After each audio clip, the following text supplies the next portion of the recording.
Today on Dr. Phil. From homecoming princess to heroin addict. I take care of her child. She can use the baby as leverage. Take care of my baby or we're going to be out on the street. Her family's begging her to get help. I can't keep risking my sobriety. Give up the sobriety, Alex. You're not sober. You're doing drugs down the hall from your daughter? The way that I'm being portrayed, it's not right. I'm so much more than just a drug addict who steals cars. Let's do it. Have a good show, everybody. Here we go. This is a safe place to talk about hard things. Stand by. We'll count you down. Today's going to be a changing day in your life. 5, 4. I am not giving up on you.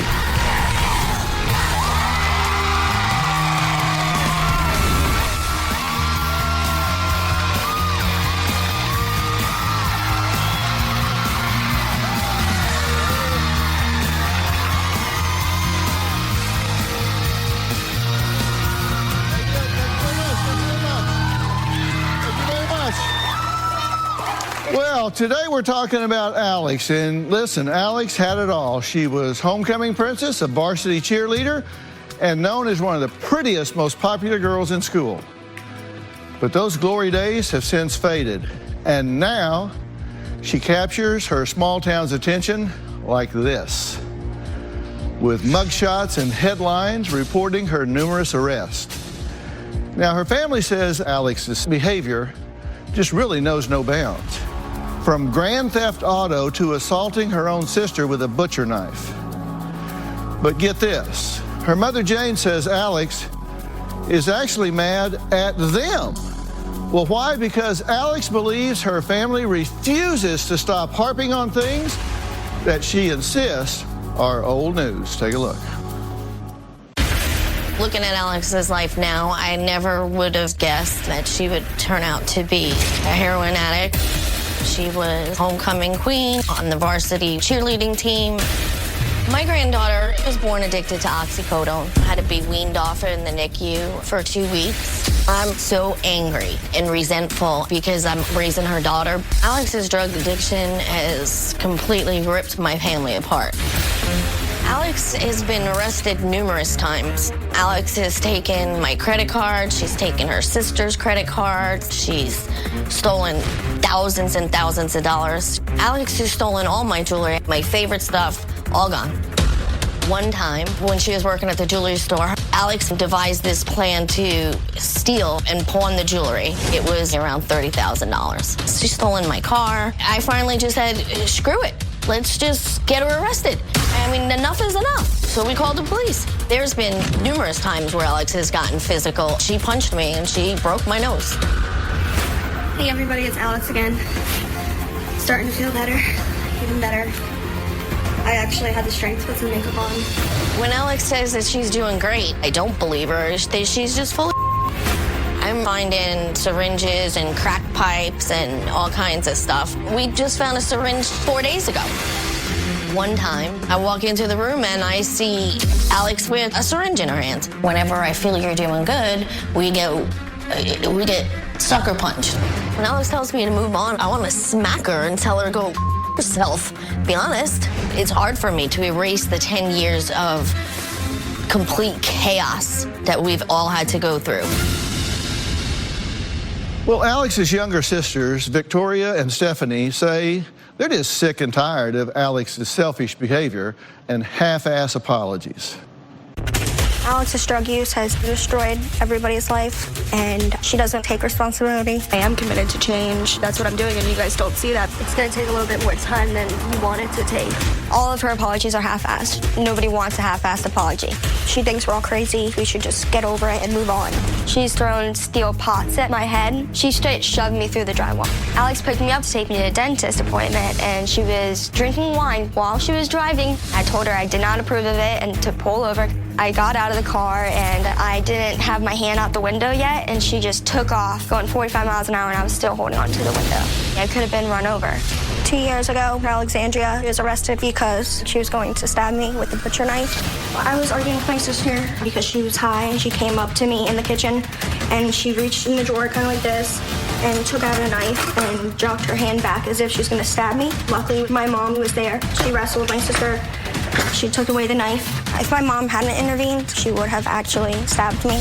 We want Alex to be truly sorry and recognize that she screwed up. She just lashes out, gets angry, wants to blame everybody else for her problems. She doesn't ever want to own up to it. Well, Stephanie, let me start with you. You're furthest away. I'll work my way in. What do you want today to be about? My family getting better. And, you know, what I thought was a perfect family growing up.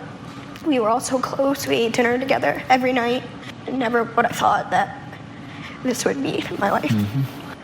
Do you think that your sister is being honest with herself? No. You don't? No. Even the other day, I asked her if she relapsed, because I knew that she did recently when she came to Florida before this. She says just once, and I know for a fact that that's a lie. Yeah. So until she realizes herself that it's a serious problem, I don't see hope. Yeah. And what do you think she's going to do today when she comes out here? She's going to freak out.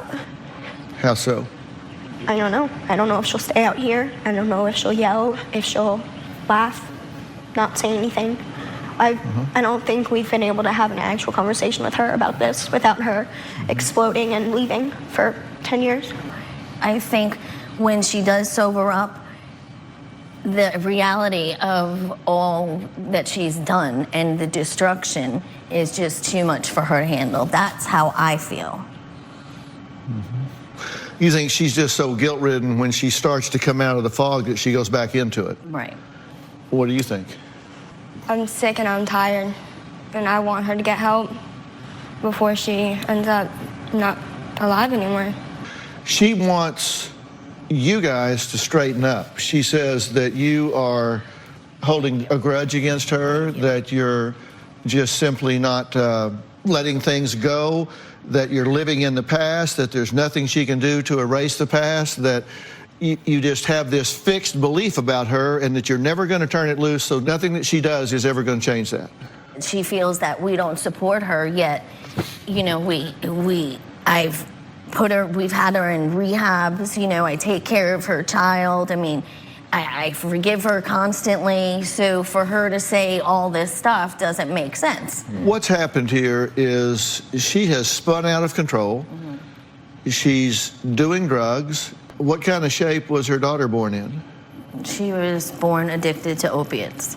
Okay, so she's born and having to go through detox and withdrawal. Yeah, they had to put her on morphine and wean her off of it. Right. Is she sorry about that? She never said she was sorry. She doesn't want to talk about it. Now, you're raising the child. Correct. She says you're so resentful about that you just have this underlying anger towards her. I'm resentful, not that I'm forced to take care of my granddaughter. I'm resentful for the fact that she can't get her stuff together to do what she needs to do, and that's what I'm resentful for.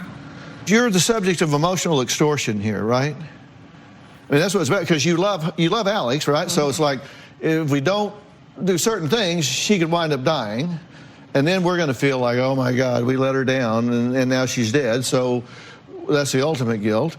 And then she has a baby that she holds hostage, like, okay, you take care of my baby or we're going to be out on the street. Yeah, that's exactly what she does. And so that's emotional extortion with the baby held hostage. So she knows you love the baby, knows you think the baby's innocent, so she can use the baby as leverage. And there are options here. If she wants to play hardball, then you play harder ball. You do whatever you have to do. And if she doesn't like what she hears here, and she gets up and she marches right down that runway and out that door, that's fine. But that doesn't mean I can't help those who do want to do better, do want to do the right thing by the baby.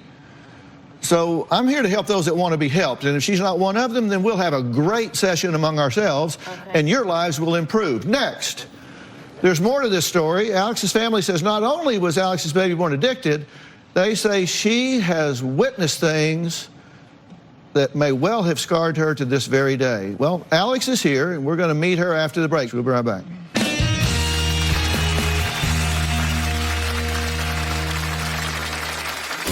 My family is super toxic. They're just so stuck in the past. Yes, I've done drugs. I've caused a lot of pain, but my family is refusing to just move forward from that.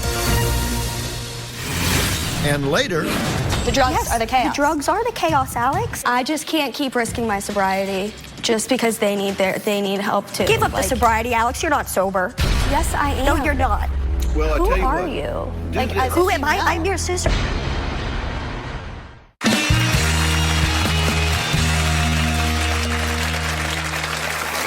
From assaulting her sister with a butcher knife in her hand, and I'm saying it was cock, she didn't try to stab her, but I mean, this was an ugly situation, and shoplifting to drug possession and multiple arrests, Alex's family say they just can't just move on from 10 years of drug addict behavior just because Alex is once again working on her sobriety.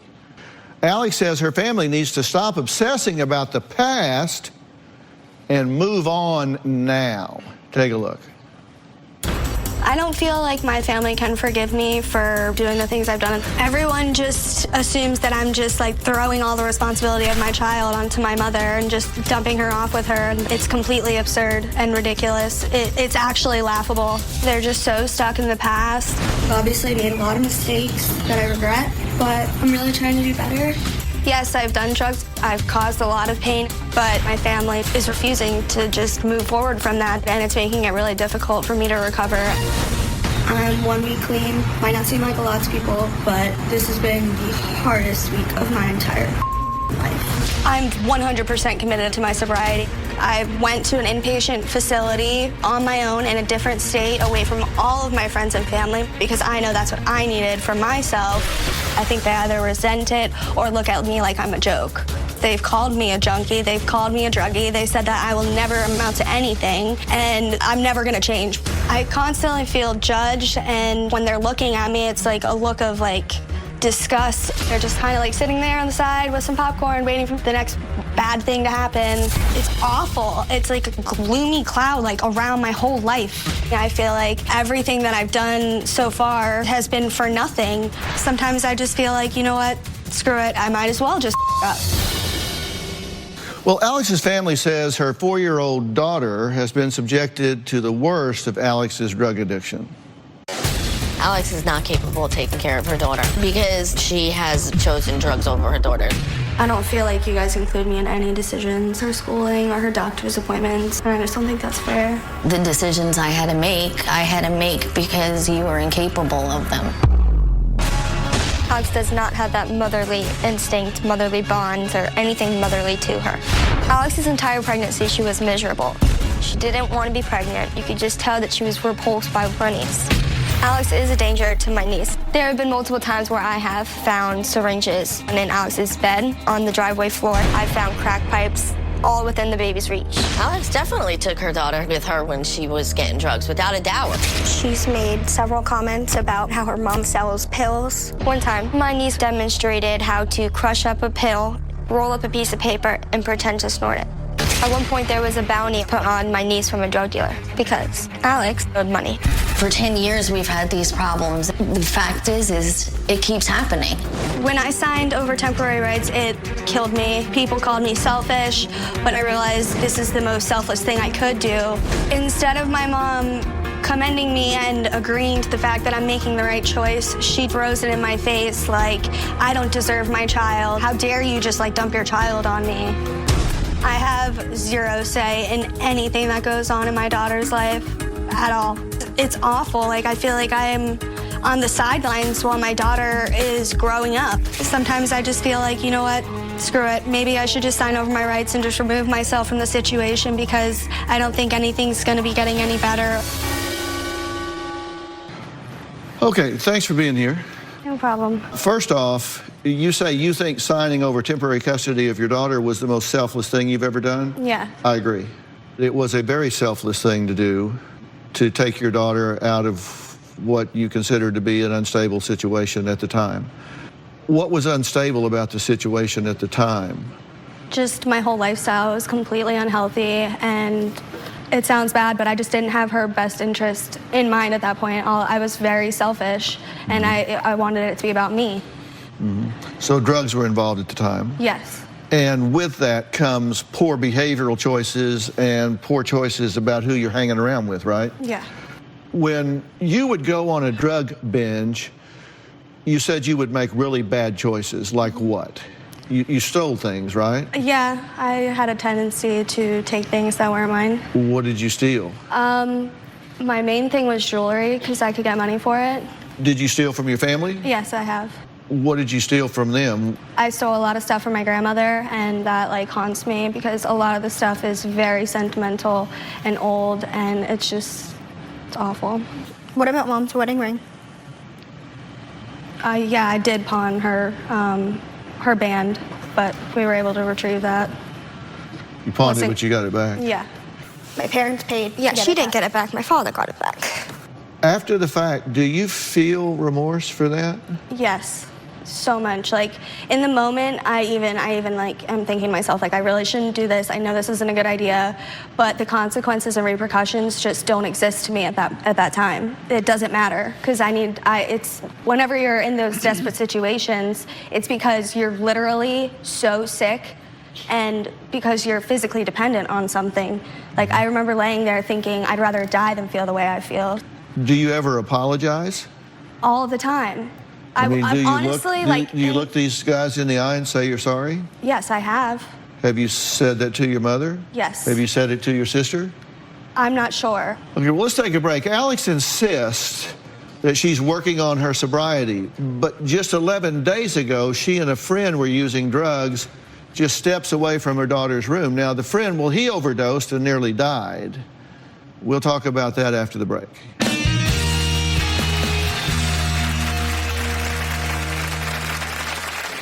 I walk into the room and I see her friend laying on the floor, gurgling and dying. His lips were blue and he was just lifeless and completely unresponsive.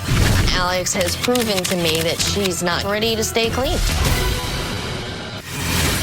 And later, while we were on break, you were looking at your sisters and telling them to just shut up. I'm infuriated that that video is up there. We're here to fix our family, and you're willing to pull the plug.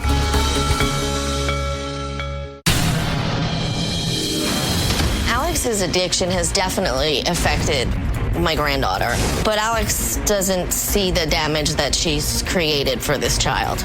She has bouts of anger when Alex is in and out, and then she's gone. My niece even got kicked out of daycare because she was violent to all the kids. She will hit you, punch you, slap you, call you mean names because she grew up watching her mother do that. My niece is absolutely terrified of cops. She thinks they're bad. She thinks they're going to get you because Alex has always had cops around. She's very angry. She's seen a lot of violence, and she just needs to heal. Alex says nothing she does to make amends with her family is good enough because they refuse to forgive her and just finally move on. Now, her mother, Jane, says it's hard to forgive when just last week Alex was using drugs in her house. Alex has proven to me that she's not ready to stay clean.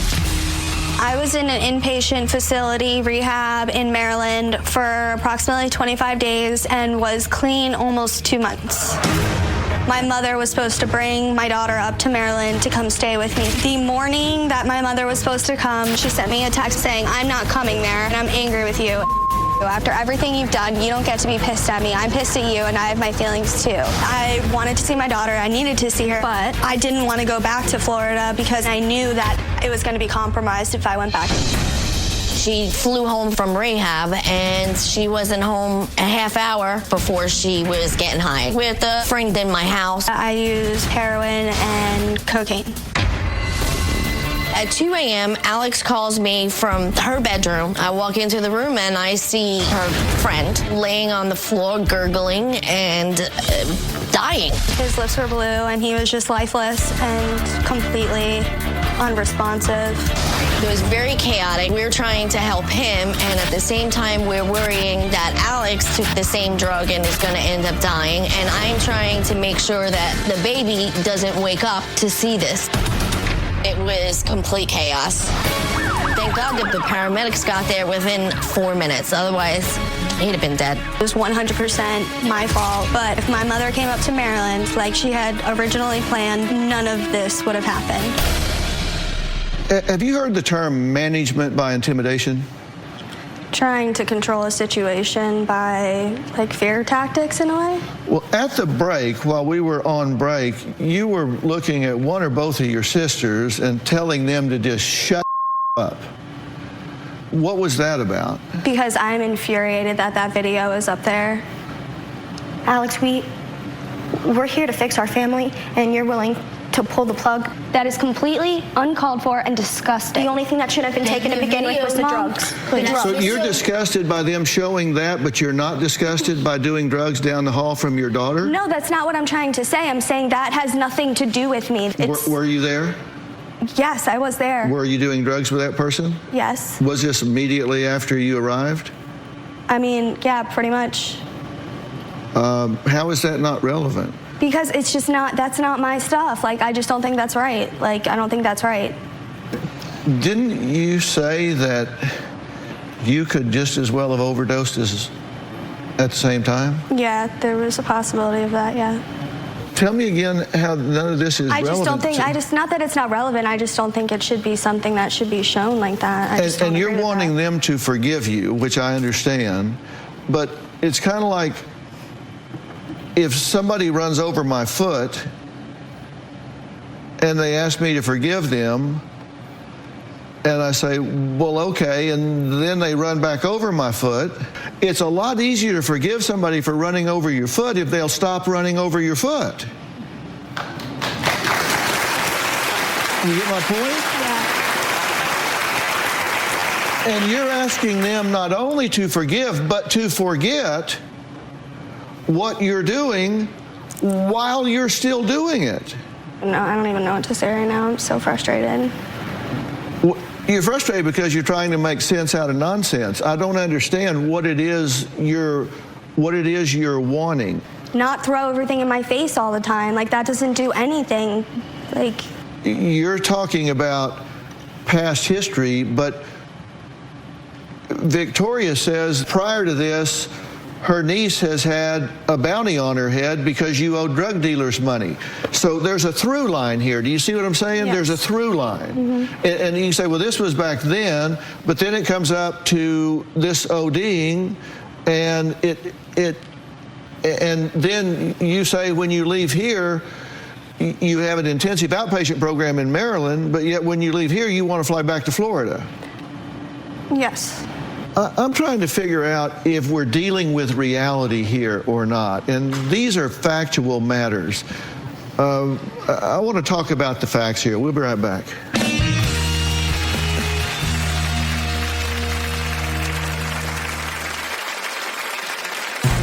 Growing up, everyone knew me as Alex's little sister, and everyone just thought I was just like her. I became extremely suicidal. Everything that happens is blamed on me. It is 100% my fault. One time, Alex had to go to drug court for her drug use and theft. It was a joke. Alex was supposed to take drug tests. Later, I found out that Alex was able to buy synthetic urine from a smoke shop, and it fools the tests. As soon as Alex got her certificate from drug court, it was probably maybe 4 hours before she was getting high again. A friend gave her those drugs as a gift for graduating. That's freaking crazy. I went completely crazy, and it ended up being like a 3-year non-stop show.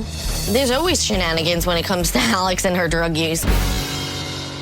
Well, Victoria and Stephanie say there is no way their sister has learned about empathy and recovery because her let's move on and get over it attitude has just really does nothing to erase the wreckage that she has left in her wake, which she doesn't even acknowledge.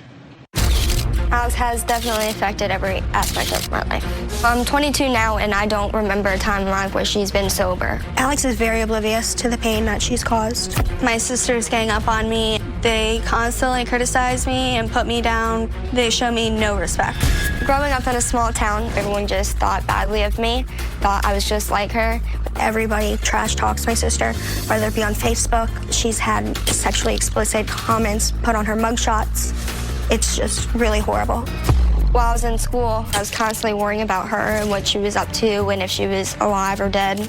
I couldn't really talk to my parents about anything because they're so focused on getting Alex help. I was always put on the back burner. When I was in college, I had to medically withdraw. I couldn't get out of bed, couldn't shower. I was just overwhelmed with depression. Everything that happens is blamed on me, no matter what it is. It is 100% my fault, whether or not it has anything to do with me. It's not fair. It's not right. Recently, I became extremely suicidal. I had to bake-rack myself for a week, and I was put into an intensive outpatient program. Ultimately, I had to choose my own life over Alex's. I had to get away from the chaos.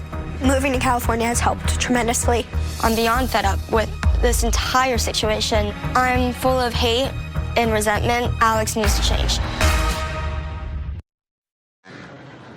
You know, I've always said that when a member of a family gets sick, whatever the disease, the whole family is impacted by the disease, right?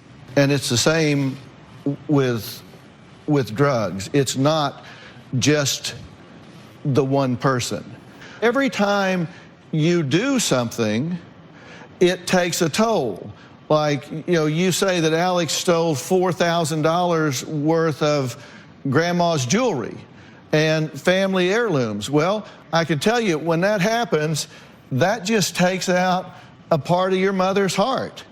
And when you're arrested for grand theft auto because you steal her car, again, this just takes out part of your sister because she now doesn't get attention, and it hurts her, and it impacts your mother. It takes out part of your sister here. All of these things begin to have an impact. And when you break mom's nose because she tries to stop you from driving under the influence, well, you know, that you think that's just breaking a nose, but that affects who she is.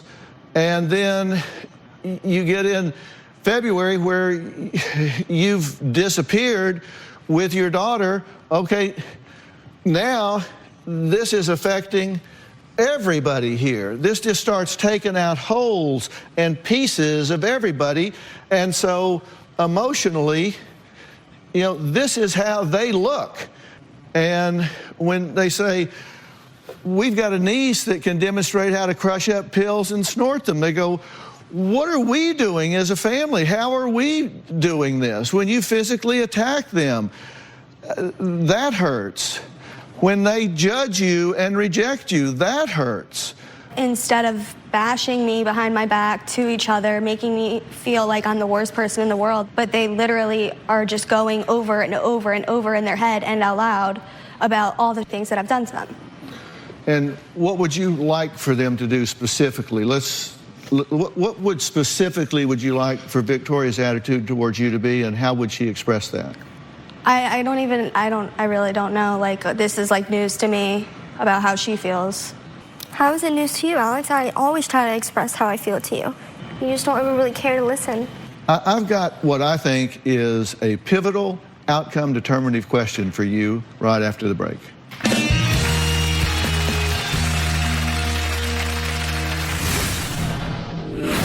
You're just seething with anger as you're sitting here right now. I'm being attacked, and I don't think that's fair. Then let's just stop what we're doing right now.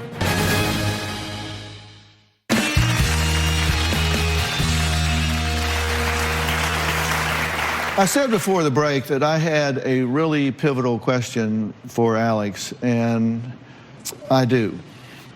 Who are you really so mad at? Who are you really so angry at? Because you're just seething with anger as you're sitting here right now. And I'm just really curious who you're so angry with. Honestly, myself. What are you mad at yourself for? Right now, coming here. Really? Yeah. You're really mad at yourself because you came here? Yeah. I feel like I'm being attacked, and like I feel like it's only like one-sided, and I don't think that's fair. Then let's just stop what we're doing and give you the floor right now. I just think that everything that happens, whether it includes me or not, everything is blamed on me. I know that, like me, myself, I'm the one who did the drugs, I'm the one who made bad decisions, but there's so much more to it than that. I don't feel that I'm looked at as a regular person. I feel like I'm just looked at like this evil entity, like that just does like bad things just to hurt people, and that is not it at all. And I just don't think it's fair. I feel like the way that I'm being portrayed is just, it's not right. Like I'm so much more than just a drug addict who steals cars. And tell us who that is then. I agree with you. What's behind the squeaky wheel behavior? It's not a drug problem, it's a me problem. Like the drugs are just a solution for how I feel as a person.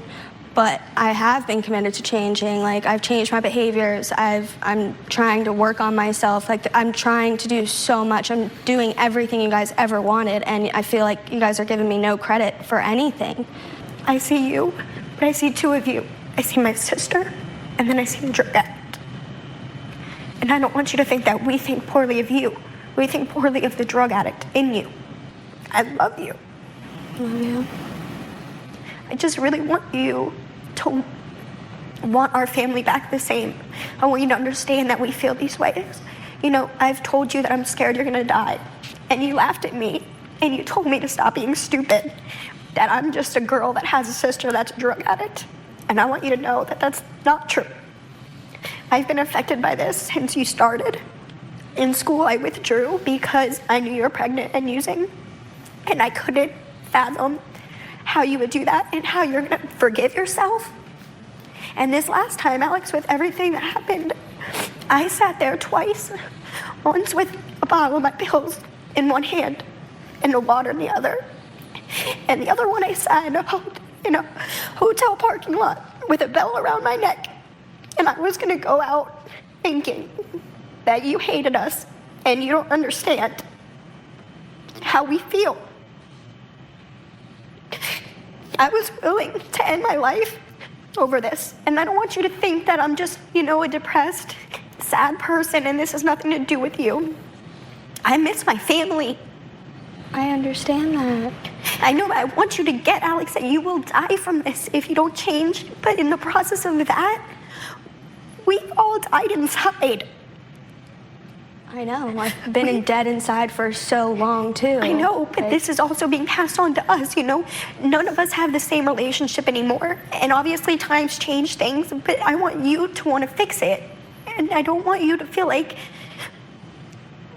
we're against you. Because we're here because we want you better and we want us better.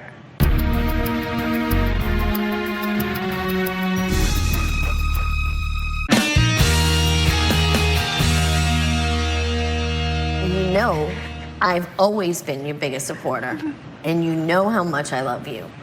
I've done everything. And you've started self-medicating at times yourself, right? Absolutely. Absolutely. In a dangerous way. Yes. Alex's drug problem and her neglect has taken a huge toll on my mom. My mom has completely lost herself. She's heartbroken. Alex doesn't even recognize what she's doing to her. Unfortunately, my mom coped with alcohol. 8 months ago, I found my mom in our driveway. I had to pull her out of the car. She stopped breathing. She had flatlined. I had to give my mom CPR. I had to put my lips on her blue, cold lips. I had to keep her tongue from crawling into the back of her throat. And I had to also do this while my younger sister, Victoria, was freaking out. Paramedics came. They were able to bring her back with a defibrillator. That was single-handedly the worst day of my life. I'll never be able to forget it. I've had severe PTSD ever since. Every night I go to bed and I have dreams which reenact my mom dying. I see my mom sleeping, and sometimes I get a full-blown panic attack because I just feel like she's dead. All of this comes down to the fact that my mom has to be a mom again at 52. My biggest fear is that if my sister doesn't get it together, Mom will die from this. What I'm trying to get everybody here to understand, how old are you now? I'm 26. You're 26 years old. And if you think about your life and you start here and you come out here, and you know, if the average life expectancy is around 80, so we come back here, and so this is about 40, you know, you're somewhere about here.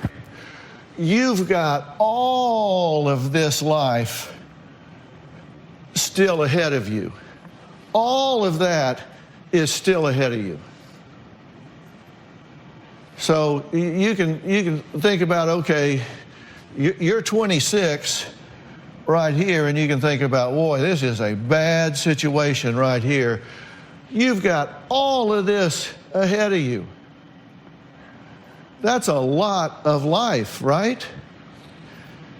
You've got like 54 years or more ahead of you that is worth getting this fixed right now, getting this family fixed, getting you fixed. What you want to fix your family. You want to fix this situation with drugs. You want to fix the situation with your psychological profile. You want to fix all of this now because you got your whole life stretched ahead of you. And you sit there and say, I'm mad at myself because I came here today.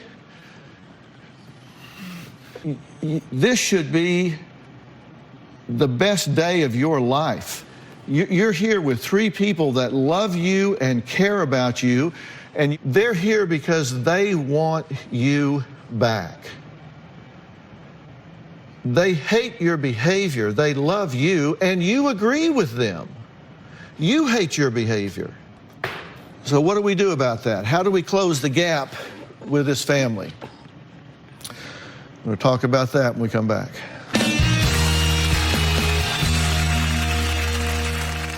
You have a disease right now, and it has to be dealt with. And it's not one-dimensional. There are drugs. There are psychological aspects to it. You've got a daughter, and the most powerful role model in that child's life is you. Your daughter is young, and you have the chance to just be so powerful in her life. You want to fix this for real. I am willing to get you the professional help that's necessary to take down these barriers among you guys and actively work on building up a family dynamic here that supports everybody's goals. She needs your support. She needs you to not worry so much about you all the time and help her. She needs your support. Give it to them, and it will come back to you in spades. And I am going to set up a professional that works on this family dynamic while you work on this disease. And if you need help with that, then I will help you with that as well. But I will get a professional to work on this family dynamic if you will promise me that you will actively participate in it. I really don't know right now. You what? I really don't know if I can commit to that right now. Well, if you can't, then you're going to continue to be part of your disease. Well, it's or not you're that I going don't to want fight it on your own. No, it's just that I'm already in a program. I'm working on myself, and honestly, I feel like every time I'm around them, it's just chaos. Alex, you create the chaos. The drugs create the chaos. No, don't tell me to be quiet, Alex. You've been doing this for 10 years. I'm simply saying that you guys are also involved in the chaos, and I'm sick and tired of you blaming it just on me like you just did. Alex, you said you are the chaos. The drugs are the chaos. The drugs are the chaos, Alex. Okay, but there's so much more than that. Exactly, but that's what has caused all of this. I just can't keep risking my sobriety just because they need help too. Give up the sobriety, Alex. You're not sober. Yes, I am. No, you're not. Well, I tell you Who what. are you? Do this. Who am I? I'm your sister, Alex. Well, do I this. know. you take this tape and you play it for the program director that you're in and discuss it with your program director. How's that? Mary, may I Okay. say something? You willing to do that? Yeah. In the meantime, if she's not, then I certainly want you three to get started in that vigorously and actively, because you deserve to have a fully functioning family dynamic. This little girl deserves that. You three deserve that.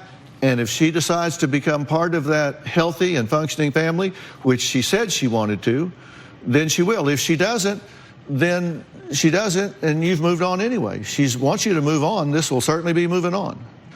I want to thank all of my guests today. We'll see you next time.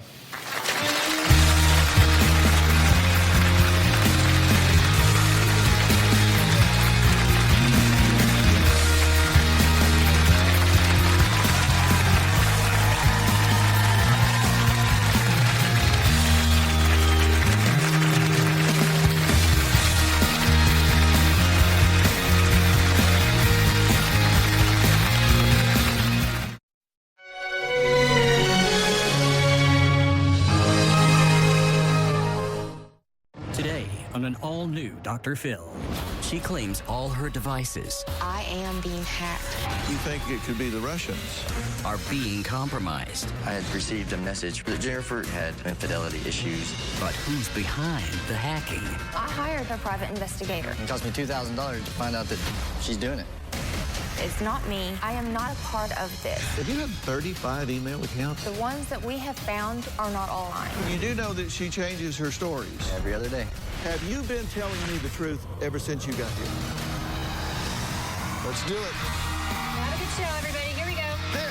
This is a safe place to talk about hard things. Stand by. We'll count you down. Today's going to be a changing day in your life.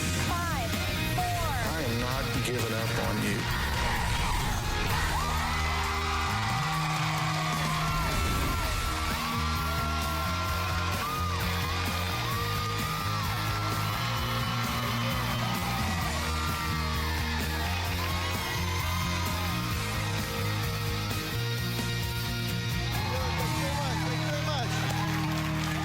Thank you very much.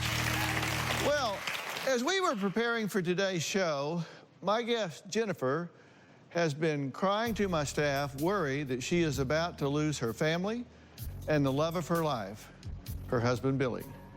Now, Jennifer says the crux of the issue is that their phones and computers have been getting hacked for the last 16 months, and it's causing chaos in her marriage because Billy thinks Jennifer is the one doing the hacking. Well, why? Because Billy says everything leads back, traces back to Jennifer's phone, and nothing of value is getting hacked except everyone's sanity.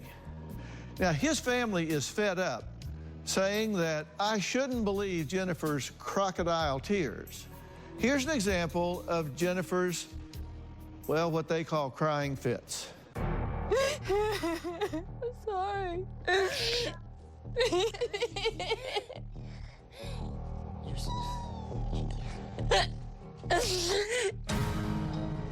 Well, their point is there's everything but tears.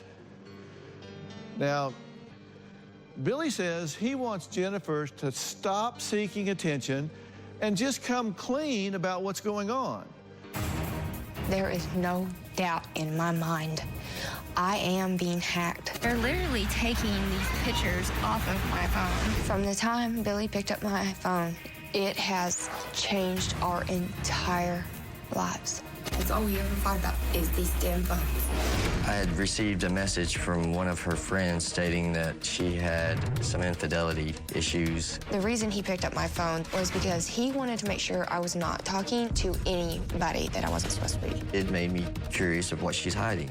Ever since that day, we noticed that every device we had was compromised. When you go to settings, all of my settings are duplicated. When Billy went through my phone, from that moment, we have been dealing with either a hacker or hackers. We have had accounts that have been altered The worst part about this is that I look like I'm the one that's hacking him. I'm 100% sure that Jennifer is behind the hacking. I was always told that it was on your phone. You did. Billy doesn't trust me when it comes to phones and devices. We have not stopped fighting from the day this started.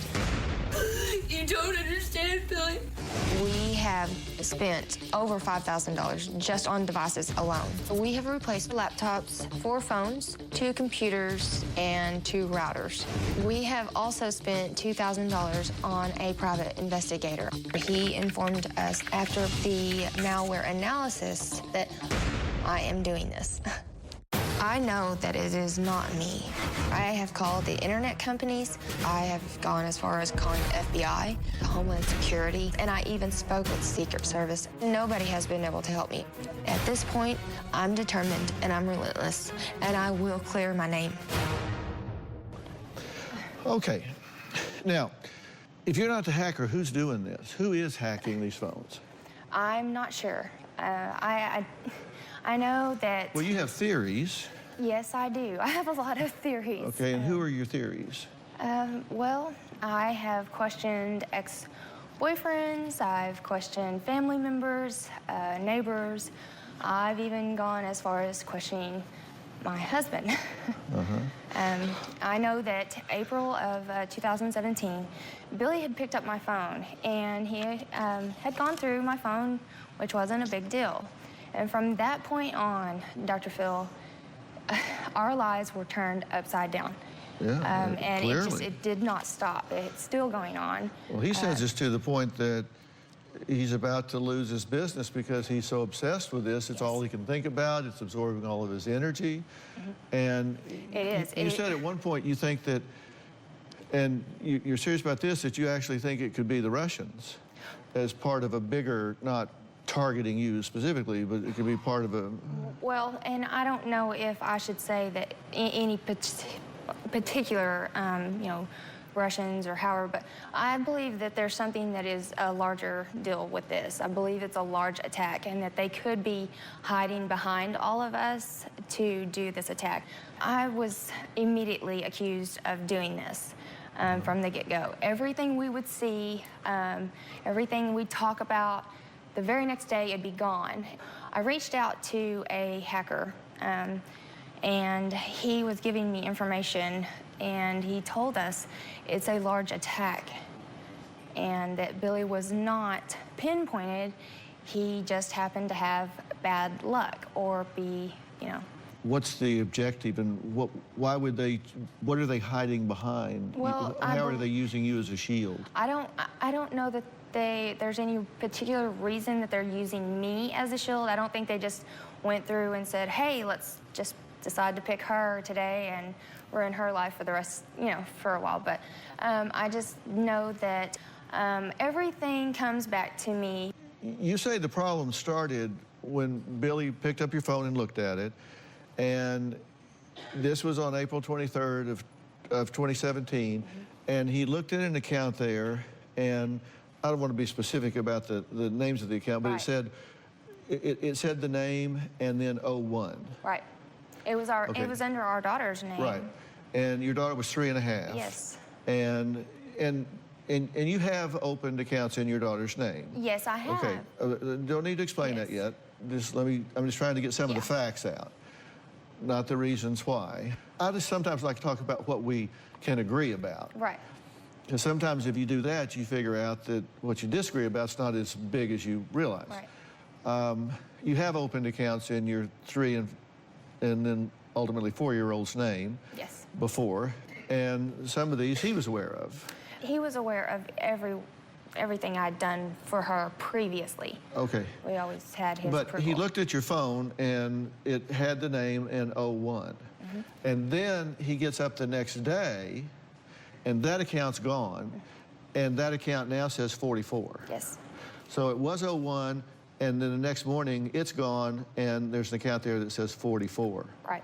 And you say that is the results of a hack.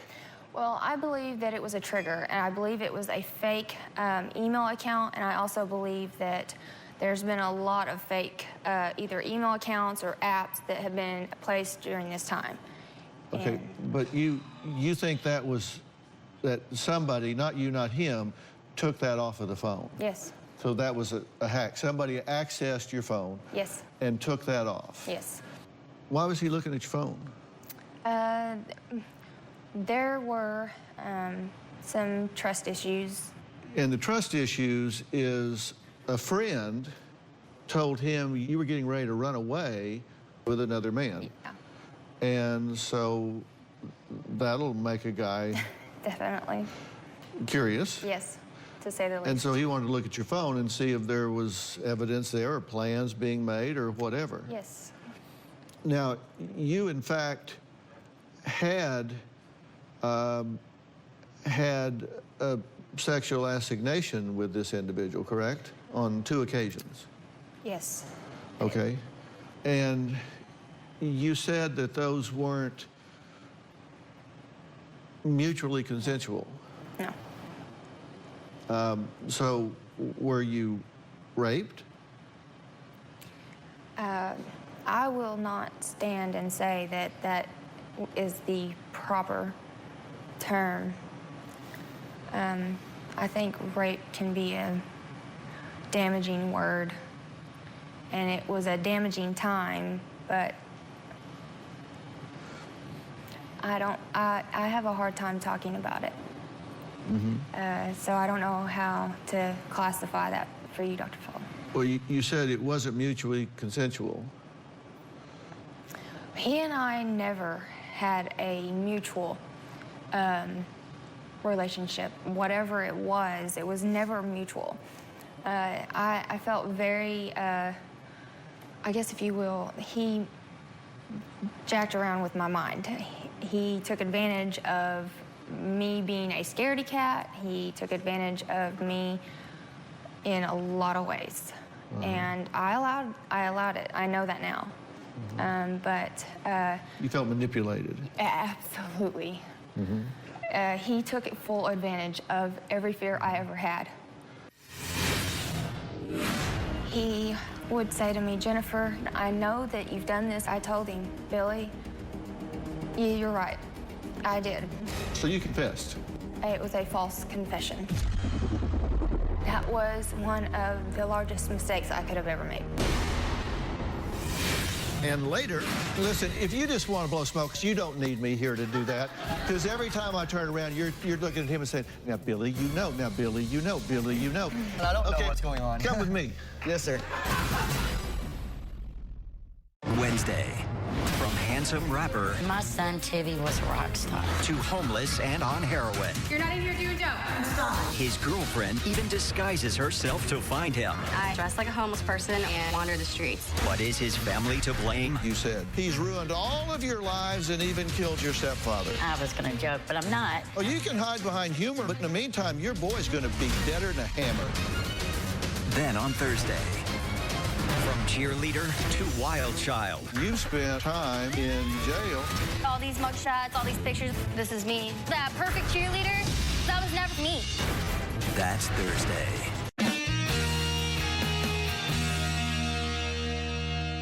Now, here's an example Jennifer gave us of her phone getting hacked. Her pictures are getting tampered with. So these are your like camera roll, Yes. and there are a couple of spots in there where Yes, and these are just, I mean, this is nothing compared to what I've actually got. They've gotten at least 12 pictures of our 1-year-old daughter. What do you mean by hacked? Someone that is doing this that is not me, not anybody I know. And when I say not anybody I know of, I have to be real clear on this because Billy says, if you're not doing this, you know who is, or you're a part of it. So let me just declare, it's when I say hacked, I mean it's not me. I am not a part of this. So if it is somebody I know, I'm not aware of this. Does that make sense? But by hacked, you mean somebody is accessing your phone, computer. They have full access to or whatever Yes. without permission. Absolutely. You just mean somebody is. They're in our accounts, they're in our devices. I mean, we went and bought brand new devices thinking that, hey, we got brand new devices, brand new Apple IDs, etc., that this would clear all of that. And they were able to get into any device we had, whether there was any internet service or not, within just a small amount of time. So I assume that they've stolen Social Security numbers, credit card numbers, money. We've had the bank call us and say that there was a transaction that was done for a dating service. And so, Have they yes, stolen money? Yes, in a sense, yes. They have stolen money? Well, with the bank transaction. Oh, wow. Because that's the first time I've heard they actually stole money. Have they stolen your identity and used your credit cards to go out and buy things? We have not been aware of this at the moment. We've gotten notifications that somebody has accessed my personal information to either start a line of credit, but when we check into it, we don't get anything. Huh. Well, you've never told us that before. Well, like I said, we're not getting any like firm clarifications of it being done. They notify us that things are like somebody's checking into it and they're trying to, but we're not getting any declared notifications that they have done it. So, and that's why he thinks it's me. That's another reason. But Dr. Phil, here's the deal. I told Billy, because Billy and I sat there for 4.5 months. I sat there and I watched him go through this every single day. And I was watching my best friend just fade away. And he would say to me, Jennifer, you've got to tell me what is going on. I know that you've done this. I know you've done that, blah, blah, blah. Well, at some point, you want to do anything to save your marriage and to save him from going through this continually. And so I did. I told him, Billy, you're right. I did. I did do this. I did do that. And that was one of the largest mistakes I could have ever made. Because... So you confessed? Well, false. It was a false confession. Well, you confessed why? Because I love Billy, and I was watching him for 4.5 months. Well, I mean, he was dying inside. And he told me, he said, Jennifer, if I don't get some type of closure, I will die with a broken heart, and I will never have closure in my life. And I couldn't bear to sit there and watch him go through this. And I didn't know what else to do other than to tell him that I had done these things. I thought by doing that, it would be the best thing for him. And little did I know, it was probably the worst mistake I could have done for this. Well, Jennifer's husband says that everything leads back to her. What he wants to know is what she is hiding. So he's going to join us next. And before we leave today, I believe we are going to get to the bottom of this.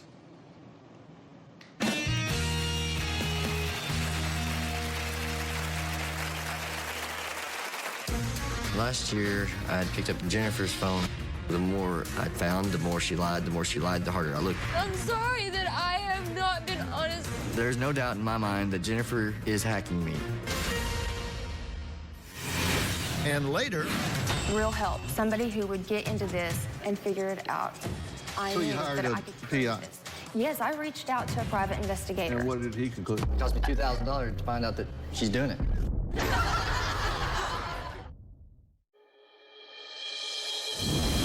Billy is insecure about our marriage because he believes that I've been hiding things from him, and that is because of the hacker. Before this all started, Billy did trust me. When this first started, Billy wanted to know what I was up to. At some point, he had a listening device placed in the house. This is the recorder I would use to try to figure out what Jennifer was doing. He wants to make sure that I'm living the same way around him as I am away from him. Jennifer claims her family's phones and computers have been getting hacked for the last 16 months, and it could be anyone, a family member, an ex, even the Russians. But her husband thinks that his wife is actually the one that's doing the hacking. Now, Billy says that he's nearly lost his sanity trying to keep track of Jennifer's stories and just wants to get to the bottom of this cyber mystery. Take a look. If we didn't have cell phones or computers, Jennifer would be perfect. Somebody is hacking my phone, and it is tearing our marriage up. Last year, I had picked up Jennifer's phone. The first thing that caught my eye was an email account in my daughter's name. Jennifer had agreed not to make any more accounts. The next day, every email account I had found disappeared. The first thing Jennifer said is, I didn't do it. A hacker must be doing it. The more I'd found, the more she lied, the harder I looked. I'm sorry that I have not been honest. I've checked Jennifer's phone at least once a week for the last 17 months. I've let the business pretty much die because my drive has developed into what's going on with Jennifer and what she's doing and what she's hiding. No matter what I have found, Jennifer will tell you she didn't do it. A hacker did it. The lies. But were my lies of anything bad?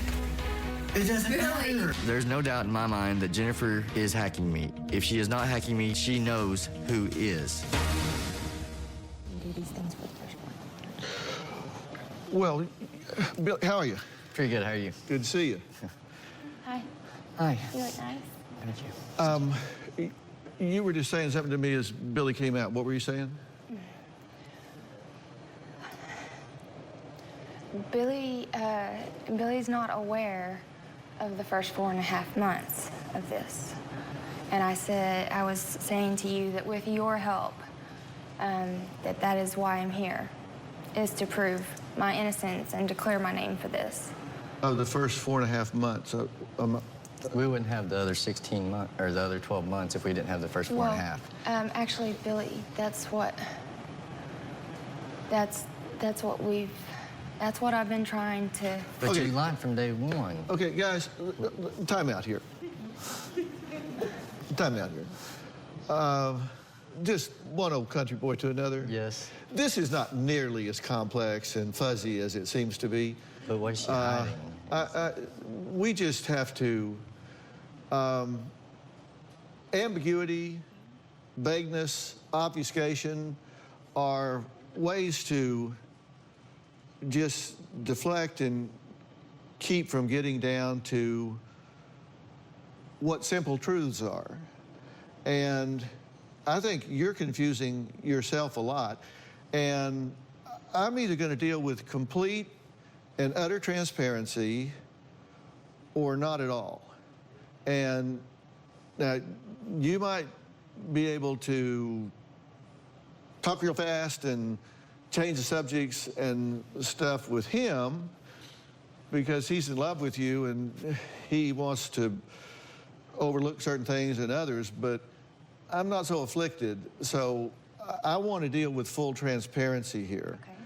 And if, in fact, you want this relationship to have a chance to survive, you need to really stop for a second, take a deep breath, and make a threshold decision.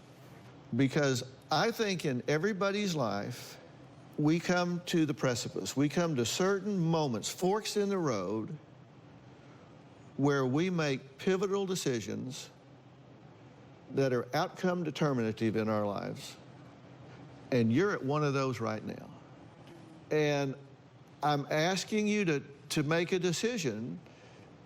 If you want to play the ambiguity game, then let's play it, and we'll see if you're better at it or I'm better at it. Or you can decide, you know what, enough's enough and too much is too much. Let's just get this out there and hit the reset button and give this thing a chance to survive. it's going to be one of the two. There's no way you were transparent. Hang on. That Hang I on. know. Wait a minute. Stop. Did somebody slip up and write stupid on my forehead?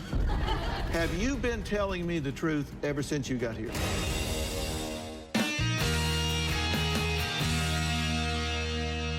So my question to you is, do you want to be transparent about everything that's going on here, or do you want to try and fuzzy this up and manipulate the We're not going to situation? beat around the bush.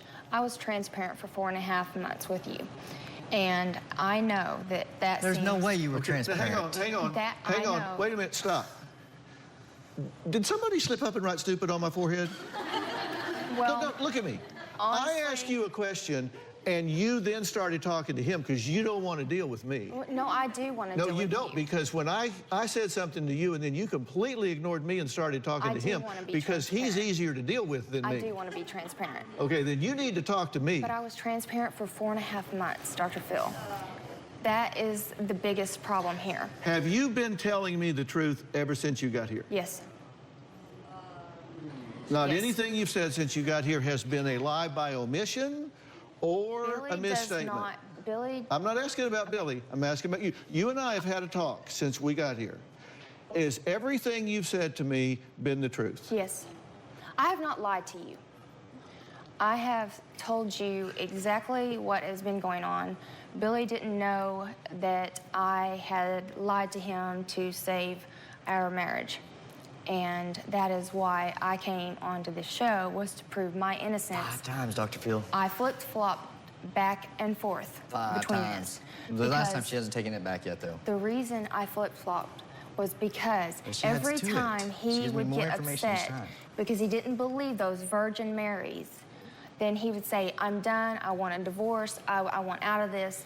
So I would go back and say whatever I had to That's get us baloney, through. because she would never took her first confession back if she felt that way. She was sure wouldn't have gave me a second confession, a third confession, a fourth confession, a fifth confession. Every Not time they when you're change. willing to do She's made whatever clone my it Facebook takes. And page. in She's my made mind- extra email accounts. In- All these accounts, Dr. Phil. In my mind, Dr. But the Phil, hacker has done if I could say whatever everything it that has took been done. to get him to hold on to our family long enough until I could get the proof.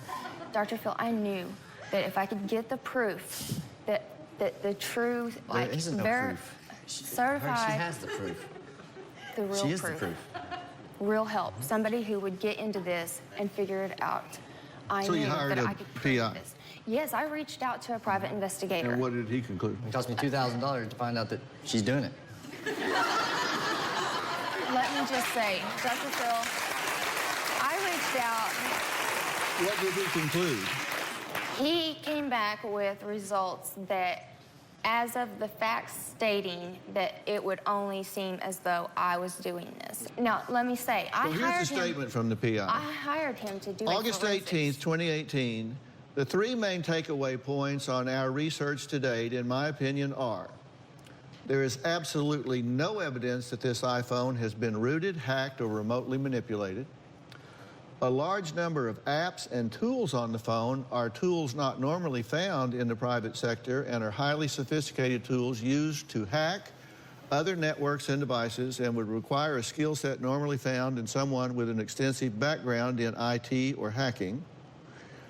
These apps appear to have been downloaded and or accessed by the owner of the phone or by the owner with another person's assistance. Okay, let me say, when we reached out to him, he was supposed to do a full forensics on this phone. He did not do a full forensics. I wanted to know everything, down to if anything had been altered, who had been altered by, when it had been altered, everything. Have you had 35 email accounts? From the time I was 16. Time out. Nope. Dr. Phil, we deleted 50 accounts 10 years ago. This has all started since we got married. Since we got together. No, it's not an exaggeration. Billy. Well, How many was it? I've got screen grabs of 16 of them myself. Okay. No, we're talking about There's- prior. This there- all started since we got married. Okay, let me Tell just me- say that the ones that we have found through all of this are not all of mine. Baloney. Babe. Except 1 or 2, maybe. But the other 50 were yours. Babe. Okay, we've blurred your name on these, but why do you need so many email accounts? Not all of them are mine.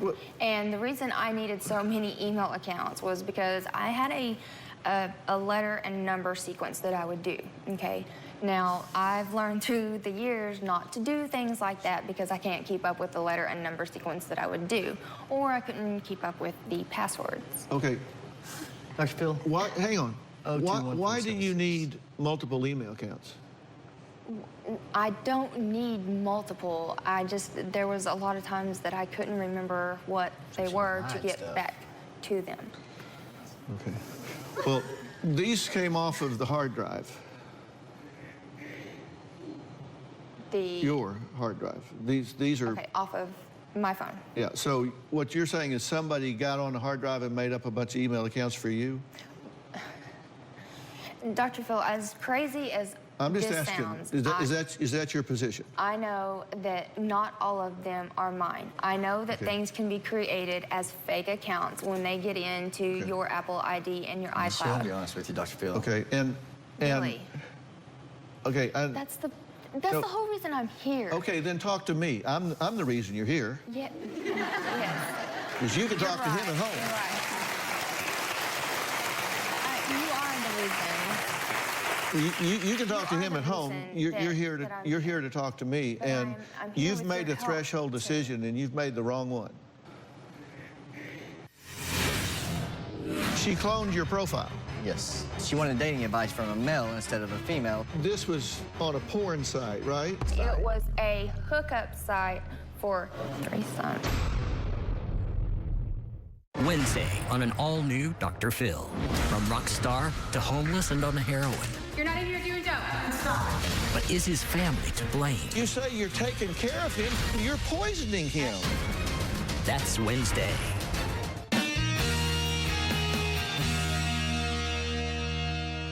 He asked you about an account that you set up, and you said, well, I don't remember setting it up. Maybe I did, I don't remember. We found an email account that was accessible through my phone, my device. Password already there. All you had to do is hit go in. And Next day, it wasn't the account that was changed, Dr. Phil. The name of the account stayed the same. It was the email address on the account that was changed. But I can explain that what happens is they take and, Billy. Did you say to him, I may have set that up, I don't remember? I told him, yes, I don't remember setting this up, And but if I did, I'm sorry. You know, I will not do it again. I mean, he knew. So I'd always asked for his approval, Dr. Phil. And this was for your daughter? Yes. And you set it up, but you just forgot to set it up? I didn't set this up, and I now know that it's, I mean, I can understand declare what it was to look at it, really. The very next day when it was gone, It didn't exist. and when we had a family member to come out and go through the different email accounts, he told me, he said, no, I'm telling you, I can't get back into this. He said it's like deleted. He said it's like it never existed. It wasn't like it got deleted. There's our new phrase. It never existed after that. So those words have been a death sentence to me. That's a little dramatic, but... Not when you see... No, let me see what you know for sure. I just want to take a look at what you know for sure, because you're saying that you're confused here. So I just made a list of what you know for sure. You know that the PI said Jennifer's phone was not hacked, but that there are hacking apps that have been put on the phone. Yes. Okay. You know that Jennifer knows how the server works, right? Okay, listen, if you just want to blow smoke up his, you don't need me here to do that, because every time I turn around, you're looking at him and saying, now, Billy, you know, now, Billy, you know, Billy, you know. If you want to do that, you don't need me here for that. You guys can, how about I buy you lunch down at the commissary, and you can go down there and do that, because you didn't come here for help. You don't want my help. Well, I do. I just don't even know what's going on. You need to talk to me, and because every time I turn around, she's trying to get in your ear and say, oh, Billy, come on, you know better than that. Don't say that. Come on, Billy, come on, Billy, come on, Billy, come on, Billy. It's kind of hard to do that after everything went on. I don't know what's going on. Come with me. Yes, sir. Okay. You know that she knows how a server works, right? Yes, sir. Okay. You know that she has erased web history. Yes, sir. correct? I mean, you know that. Yes. Okay. You know that she has your passwords and has accessed your accounts. Yes. That you know. That she doesn't lie about it. She said straight up. Yes. And you know how dumb that was, but you gave her all you're suspicious that she's going in and erasing things and putting stuff down, but you say, I think you're manipulating these accounts. Here's all my passwords. No, that's not how it works, Dr. But Phil. that's the end result. No, I was putting them in my notes under my phone, okay? I was an alias under her Apple ID, so all my stuff was going to her, and I didn't know it. Okay, you know that she's the administrator on your phone and your iCloud account. I don't know how to prove it. That's another reason. But you know she is. Yes, somehow, some way. Okay. And you know in 1 month she used 180 gigabytes. We don't know where that went either. At the same time I got my external hard drive that all the files came up missing off of, though. Yeah. So that means somebody is going through her phone, controlling my phone. Well, you know, she used an awful lot of data in 1 month. I mean, this could be porn videos. It could be her moving data. It could be her emptying a hard drive. It could be anything. Yes. But you know that she did. Yes. You know that she had 35 email accounts and has deleted some. Yes. That's a fact. I mean, these aren't opinions. These are facts. Yes. Okay. You know that there are multiple social media accounts. One of them had 101 friends on it. I mean, so it'd been there a while. Yes. Okay, that she created 3 female accounts to try and trap you to see if you were responding to women on accounts, and that she cloned your profile. Yes. Okay, so she could track everything that you were doing. Something like that. Right? Well, it was for dating advice. She wanted dating advice from a male instead of a female, so therefore... No, that's not... Or was it dating site, or was it porn? It was one of the three. I had told you that it was about dating instead of marriage because the marriage advice was not dating as... advice.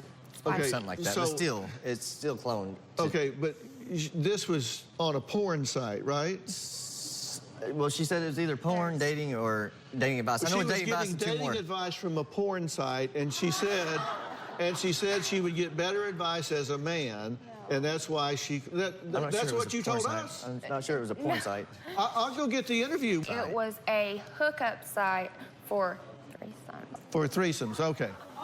All right. She created your daughter's email and social network account for your 3.5-year-old. Yes. And you know that she goes to porn sites and chat rooms. Yes. That she spies on you and checks your phone bill. Yes. Changed her phone number at the bank. Well, yes, but she says her sister called down from wherever and changed it, and... Of course. She has no idea. I'm just dealing with the facts. Yes. The number was changed because the facts. bank called you to check and gave you a phone number that you had never heard of before. Yes, sir. So there was a different phone number. Yes, she had an explanation for it like everything else, but it did happen. There's been 3 other times, Dr. Phil, she's called me, and it showed up as 3 different numbers. But not her phone number, but she has no idea how these phone numbers are showing up as her phone number. Okay. All right. We're coming back in a minute. And you do know that she slept with another man. Yes. And you do know that she changes her stories. Every other day. And there's no debate about it. These are factual. No, they're factual. I didn't know what else to do because... Leave the phone alone. I wasn't messing with the phone, but how do you prove that? Well, she just needs to admit what she's done and what she hasn't done, then we could go on.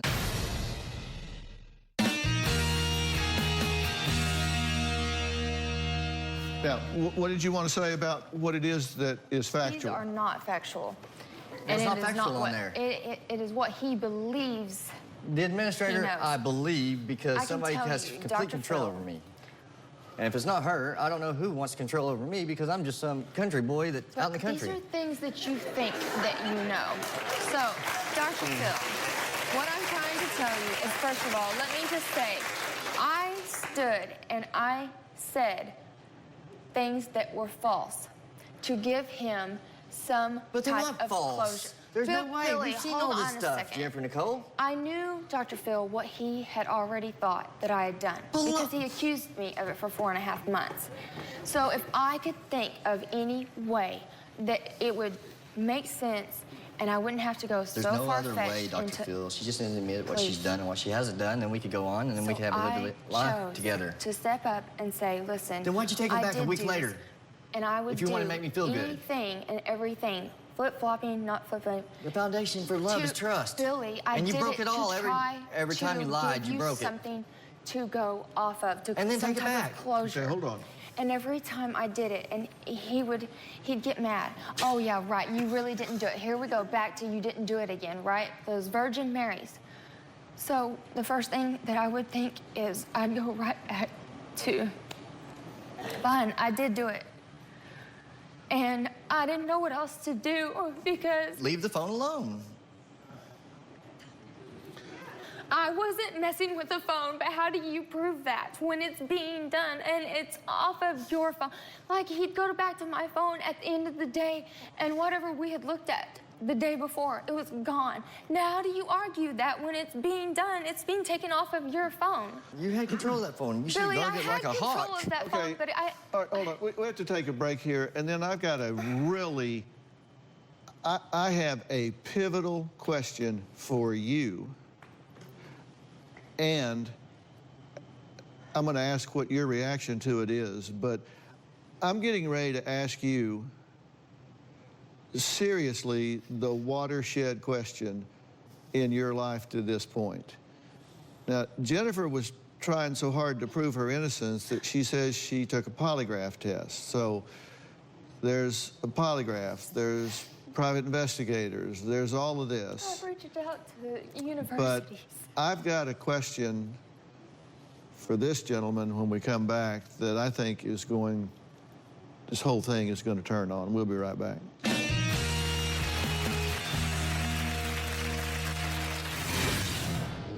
You're so busy trying to make sure you have him on the line that you're just ignoring me. I'm not ignoring you. I would if I were you. But I needed your help to You're prove getting it. that I didn't do this. It's your last chance, Jennifer. You better get busy.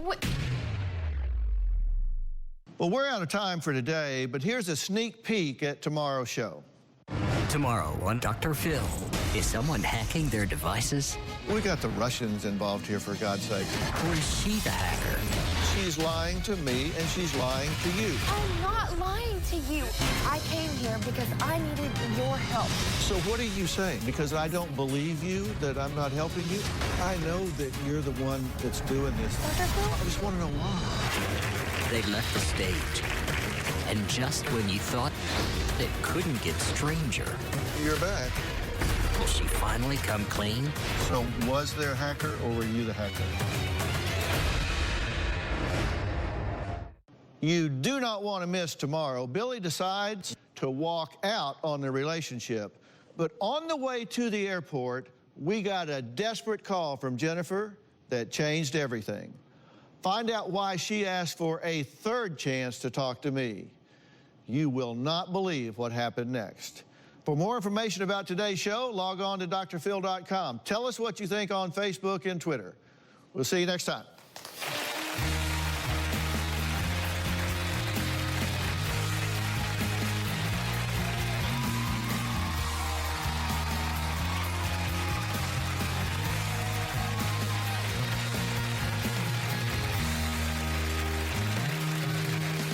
Is someone hacking their devices?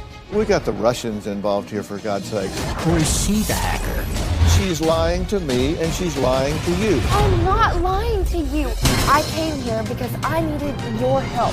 So what are you saying? Because I don't believe you, that I'm not helping you? I know that you're the one that's doing this. I just want to know why. They left the stage. And just when you thought it couldn't get stranger, You're back. will she finally come clean?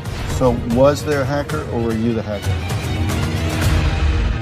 Let's do it. Have a good show, everybody. Here we go. This is a safe place to talk about hard things. Stand by. We'll count you down. Today is going to be a changing day in your life. 5, 4. I am not giving up on you.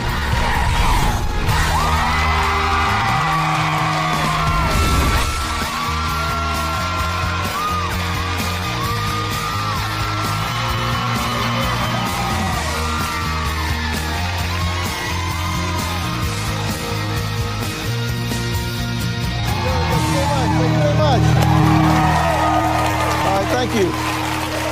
Yesterday, we met Jennifer and her husband, Billy.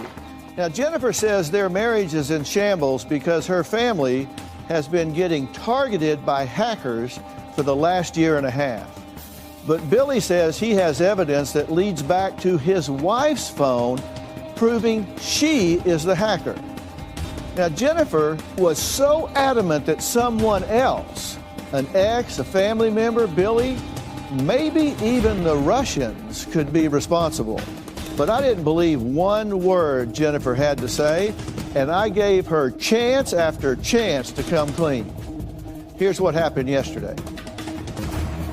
There is no doubt in my mind. I am being hacked. From the time Billy picked up my phone, it has changed our entire life. Why was he looking at your phone? There were some trust issues. A friend told him you were getting ready to run away with another man. The more I found, the more she lied, the harder I looked. It's the lies. But for my lies of anything bad. It doesn't matter. What do you mean by hacked? Someone that is doing this that is not me. If you're not the hacker, who's doing this? I have questioned ex-boyfriends, family members. You said at one point you actually think it could be the Russians. I believe that there's something that is a larger deal with this. Dr. Phil, here's the deal. I told Billy I did do this, I did do that, and that was one of the largest mistakes I could have ever made. So you confessed? Well, it was a false confession. She would never take her first confession back if she felt that way. She was sure wouldn't have gave me a second confession, a third confession, a fourth confession, a fifth confession, every Not time they willing. changed. But Okay. you lied from day one. This is not nearly as complex and fuzzy as it seems to be. Do you want to be transparent about everything that's going on here? I was transparent for 4.5 months with you. There's no way you were So hang transparent. on. Have you been telling me the truth ever since you got here? I have not lied to you. Billy didn't know that I had lied to him to save our marriage. And 5 times, Dr. Phil. I flipped-flopped back and forth 5 between times. this. I do want to be transparent. Okay, then you need to talk to me. Yes, I reached out to a private investigator. And what did he conclude? It cost me $2,000 to find out that she's doing it. If you have 35 email accounts, Time out. Nope. Dr. Phil, we deleted 50 accounts 10 years ago. why do you need multiple email accounts? There was a lot of times that I couldn't remember what they were to get back. Stop. Did somebody slip up and write stupid on my forehead? Well, No, look at me. You know that Jennifer knows. I don't know. Okay, listen, if you just want to blow smoke up his, you don't need me here to do that. Because every time I turn around, you're looking at him and saying, now, Billy, you know. Now, Billy, you know. Billy, you know. If you want to do that, you don't need me here for that. Jennifer claims that she took a polygraph to prove her innocence. I was angry for being accused, so I set up a polygraph and had the examiner ask the questions the way Billy wanted them worded. Jennifer told me she was able to talk to the instructor about what questions to ask and how to ask them. The polygraph examiner had asked me 4 or 5 questions, and there was only one that I answered that made the test results come up inconclusive. He said if it weren't for that one question, I would have passed with flying colors. If she passed, either she has had extensive training or he's not a very good polygraph examiner. Well, we asked her for a copy of the results, of course, because we wanted to see them, wanted to see what was asked, see what the results were. She said, sure, she would get those for us, but she never did.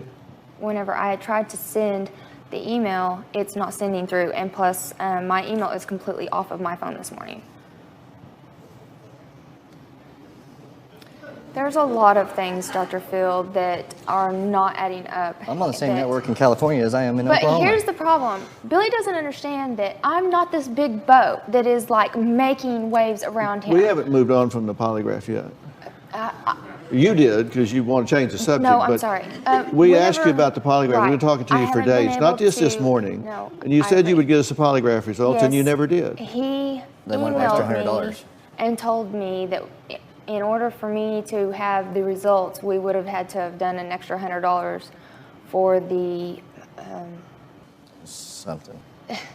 there was a written report for an extra $100. And when we did this over a year ago, we did not pay for the extra. We didn't never Her dad was thought supposed that to pay for it. I ended up paying for it. we would have never thought that we would have needed. Why did you tell us you would give us the polygraph results? It was just the questions. We When you weren't- didn't. We weren't We just wanted to know the questions and answers, and we never got them. The answers were not a part of it because we did not pay for the extra $100 to have a written deal. Why did you tell us you were going to give it to us? Well, I fully planned on it. I did not remember that we did not have a written results from it. I didn't talk to the examiner until like 3 You're months missing ago. the point. I got the point, Dr. What's the point? The point is that she's lying. The what? The point is that she told us, I'm going to get you that, She's lying. and No, failed I'm to not. deliver. And You separated. you have to understand that we have to fill that in negatively. When you have something and you say you're going to get it for us and then you don't, we have to assume that it's because you don't want us to see it. If I can get to my email, you can have that. I can't get to my email. It's not sending. Half of my stuff wasn't even sending.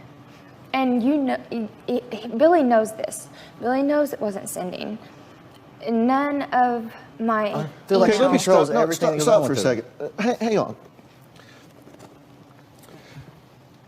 Look, I just need to be real honest with you about something here. You have to understand that I've been doing this for 45 years. I am trained in forensic psychology as well as clinical psychology and behavioral medicine. And forensic psychology is psychology in the law. I've worked with local, state, and federal law enforcement in training and interrogation techniques, deception detection, and getting to the truth. The techniques that are used at Homeland Security, FBI, and there are a whole set of deception detection that people don't know about. And you're just throwing up red flags every time you open your mouth. Like I just asked you about the polygraph, and you said, well, my phone didn't send, but then you did what is called a convincing statement. A convincing statement, you said, Billy knows. Billy knows. I mean, it's like if you ask somebody, did you steal the petty cash from the office here? Instead of saying no, they'll say, oh, everybody knows I'm the most honest person here. I give more money than was stolen when it comes around to donations at the office. Ask anybody. They give a convincing statement to convince you of something, but they're not responsive to the question. Your response was, Billy knows that things aren't sending. Billy knows this. Billy knows that. You're using him to validate what you're trying to convince me I of. have sat and listened to him tell me this whole entire time that there is not one person that would believe my story. You're so busy trying to make sure you have him on the line that you're just ignoring me. I'm not ignoring you. I would if I were you. But I needed your help. to You're prove getting it. That I didn't do this. And later, It's your last chance, Jennifer. You better get busy. You better get to talking. That is the whole reason I came to this show. So we Because came you to the would show not because you were believe going me to for finally the first confess four- and tell me what the hell was going for the on. first Obviously 4.5 not, so we months, came here for Dr. nothing. Phil. Tomorrow, from handsome rapper My son Tibby was a rock star. to homeless and on heroin, You're not in here doing jokes. Stop. his girlfriend even disguises herself to find him. I dress like a homeless person and wander the streets. But is his family to blame? you said, he's ruined all of your lives and even killed your stepfather. I was going to joke, but I'm not. Oh, you can hide behind humor, but in the meantime, your boy's going to be deader than a hammer. Then, on Thursday, From cheerleader to wild child. You spent time in jail. All these mugshots, all these pictures, this is me. That perfect cheerleader, that was never me. That's Thursday.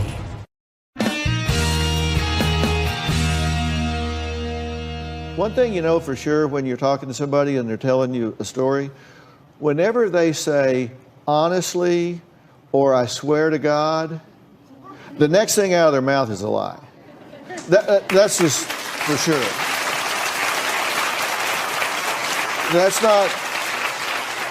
That's not a sometimes maybe, that's a for sure.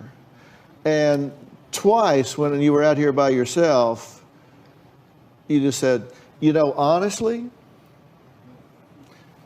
and then you ran some stuff about not knowing what was going on with your phone. Hey, look, honestly, I don't remember making this account. Did somebody slip up and write stupid on my forehead? Well, and when you're telling me what's happening, you're shaking your head no the whole time. There's so much to this that you guys are not even looking at. Well, there's a way out of this maze. That it looks as though I've done this. Oh, I understand. I get that. And let me tell you something else that I know. And understand, hear me now when I tell you this. I've been involved in interrogations with criminals, and you're certainly not a criminal. I have never had someone confess that didn't really do it. You see on TV where they say, well, it was like life in prison or take a deal and confess that you did it. I understand my love for Billy. Oh, I know. You're the exception in 40 years. Is that what you're telling me? People don't confess to crimes they don't commit. They don't stand up in front of a judge and say, yes, I hacked her to death, so I'll only spend 10 years in prison instead of 40. People don't confess to crimes they don't commit. They do on TV. I have a TV show it's called Bull. It's about crime and crime detection. It's on CBS. I do these, and they do it on that show. I do it on that show. But in real life, people don't confess. I would go to it. You think I'm That's a good show. But that's the problem. You think I'm playing about this.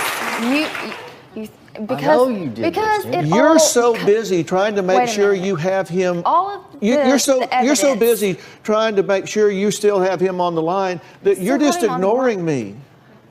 I'm not ignoring you. I would if I were you. But at the same time, like, I know that all the evidence points. That's the whole reason I came, Dr. Phil, was for your help. I needed your help. You're getting it. That I didn't do this. Everything points to me. I get that. I There may be 4 or 5 things understand that she that. may not really have But there done, are Dr. Phil, that she gets upset about. But the rest of the stuff, I believe she has done. There's but she so won't much differentiate from the two. beginning of this. Okay, Billy, I said that yes. I had a really watershed question for you. I know. I don't know what it is, but okay. What would she have to do in order for you to say enough's enough and too much is too much? What would she have to do?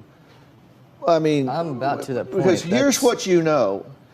You know that she slept with another man on 2 occasions. She said it wasn't her fault.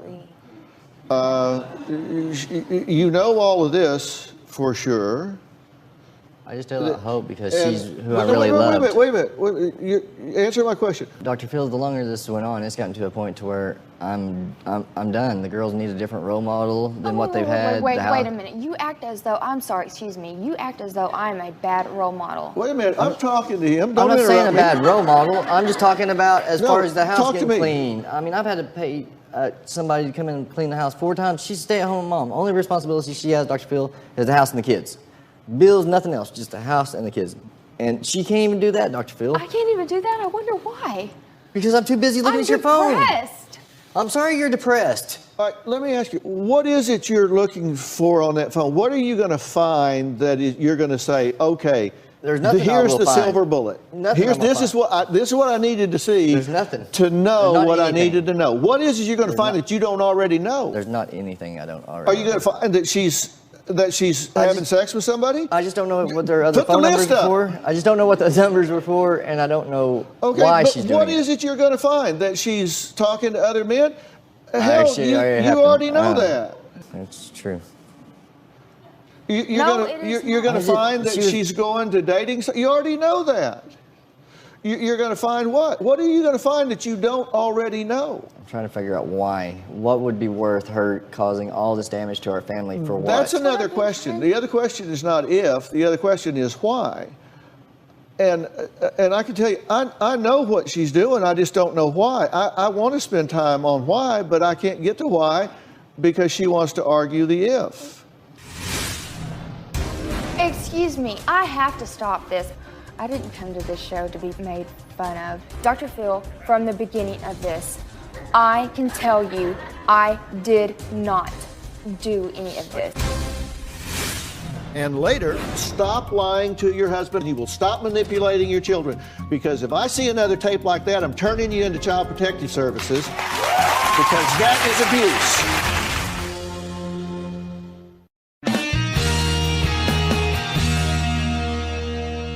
Do I think she's doing every single thing that she's accused of? No. Doctor. But there's no question in my mind that she's lying to me and she's lying to you. No question. If you think I know what I'm doing even a little bit, she is not telling me the truth. She is not telling you the truth. She's telling you some truth. She's telling you half truths. And, you know, we're from the same part of the country. That old saying, for every rat you see, there's 50 you don't. That's what you think you know. Just think of the you don't know. That's what I'm worried about. I have no idea how this is spelled.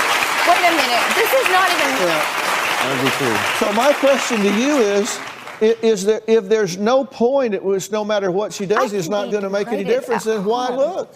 Because you already know everything you're looking for. And Because if I that's want her to okay quit with and give me you, consistency that she'll chill out and quit doing stuff. I bought her a flip phone, Dr. Phil, so she'd stay off the internet.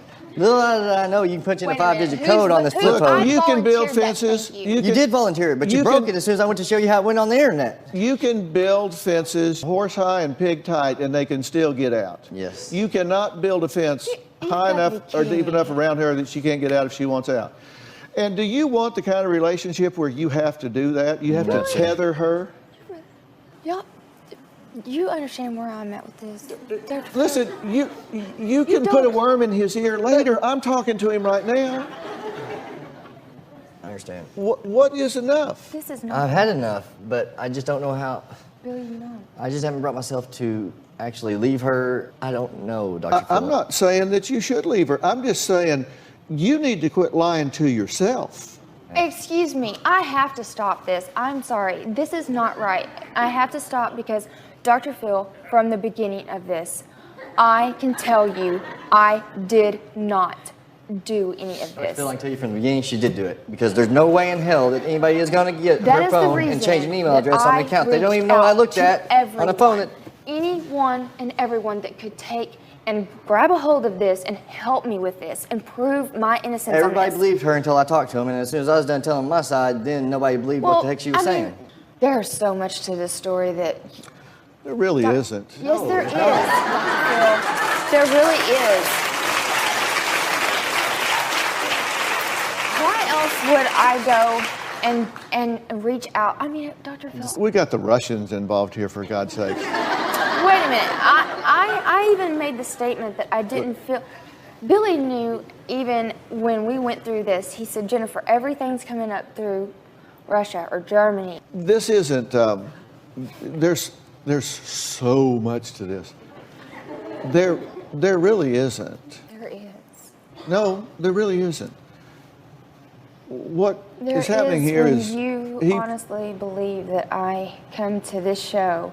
I didn't come to this show to be put on national TV to be made fun of. I came on national TV because somebody needs to know what I'm going through is absolutely something that anybody could go through. You're going through? You're upset. I'm talking about the fact that You're upset that I don't believe you. I am. Nobody believes I am. I'm sorry. I just don't believe you. I'm- You have not persuaded me. I'm sorry. What do you want me to do? Tell you that I believe you when I don't? No. Yes. No, I don't. I don't But believe you. I what asked you, have you chance have told, I is really everything gotten you've told me to- the truth? It You is the said truth. yes. That's just simply not true. It is the truth. Everything that I've told you has been the truth. I don't believe you.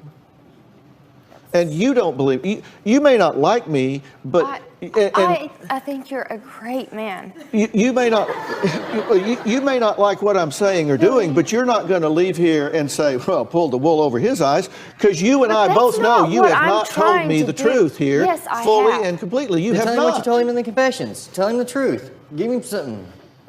The confessions say, yes, But you didn't do any of it, is what you're saying now. Billy, that's the whole reason Then I why came did to I go this through the show. 17 months? That is the whole reason I came to this show. I thought we because came to you the would show not because you were believe going me to for finally the first confess and tell me what the hell was going on. Obviously not, so we came here for Dr. nothing. Phil, for the first 4.5 months, he didn't believe a word I said. I still don't. Billy. It's been like that, Jen. I This found out more and isn't more and more like- each time we went on, and Let you've me lied tell about more and more. Let me tell you what happened This here. You had a very short-term affair with somebody. He heard somebody tell him that you were thinking about running off with him. So he got suspicious, looked at your phone, saw something that he didn't like. So he went to bed and you deleted it. And from there, this started snowballing downhill.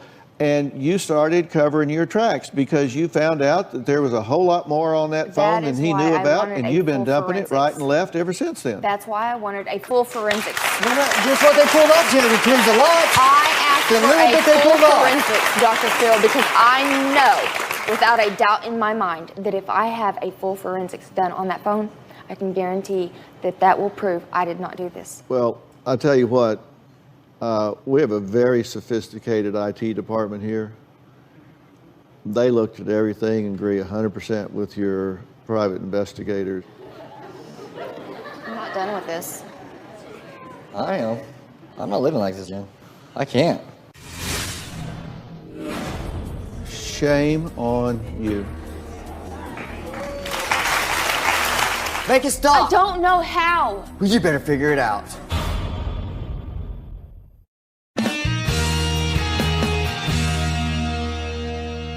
Well, Jennifer and Billy's young daughters are the ones paying the price for their parents' obsession over this, I'm not gonna do this no more. hacking mystery. You need to pay attention to this. There's been so much fighting that Billy wanted a divorce. So here's how Jennifer responded. I love you, Daddy. So does she. So does he. And so do I. We all love you. And we all need you. We all want you. Bree, do you believe we can be a happy family? Huh? Yeah. Do you believe that Mommy and Daddy together are what's best for you? Yes. Do you believe that for Brooklyn too? Uh-huh. Do you believe that Mom can and is and will be a good mom? Hey, I love Mommy. you. I'm not signing those papers. Shame on you.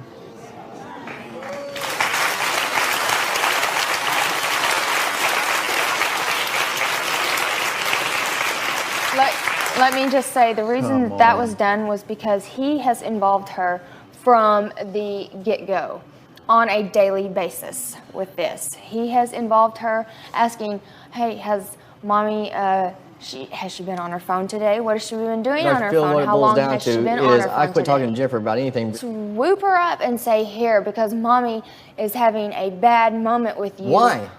Why did I do all that time? Why did I feel more like a referee than a dad and a father and a husband? You know Why? that I had a hard time. I understand you had a hard time. I had to give them enough love for me and you both, plus be a referee between you and her. And then when I do get to enjoy it, all this crap starts, so you get my attention, whether it's negative or positive, just so she doesn't get I it. just asked for this. Well, I then just stop it. I didn't Make it ask stop. for it. Make it stop. I don't know how. Well, you better figure it out. Let me ask you a question. Isn't it true that you're in so deep now you don't know how to get out? that I'm in so deep that I don't know how to get out. Yeah, in a sense, because I've told him yes, no, and how do I get him back to realizing what's really been? Honesty, consistency. All you had to do is unplug. Well, and we have talked about that. I'm not unplugging. I'm But not he using my won't. phone. He won't. You can give me your phone all you want. I'm not giving And you my I phone. I told shouldn't him have to. that I I'm married would to a give up- 35-year-old woman, 36 now. Babe, I shouldn't have to worry about a phone and a 2-year-old at home. Billy, you don't. And Yes, you I do, know and I do that. every day. I need you to listen to me. Somebody is in our stuff. They're doing Every time I listen to you, you lied to me. How would I listen to you then? He didn't want to believe Look, that this was is even so possible. simple to solve, lying. and you're telling me all of I'm not this. lying to you. Then why haven't you just solved the problem? That's what I'm trying to say. Is if I knew how to solve this, I would have No, you already told me you knew how to solve it. Okay, just get a phone in somebody else's name.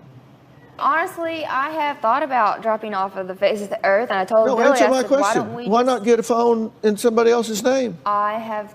And then, unless this hacker, unless they're actually following you around your town into the diner and know who got a phone in their name for you, there's no way they can hack you. This is a lot bigger than that, Dr. Phil.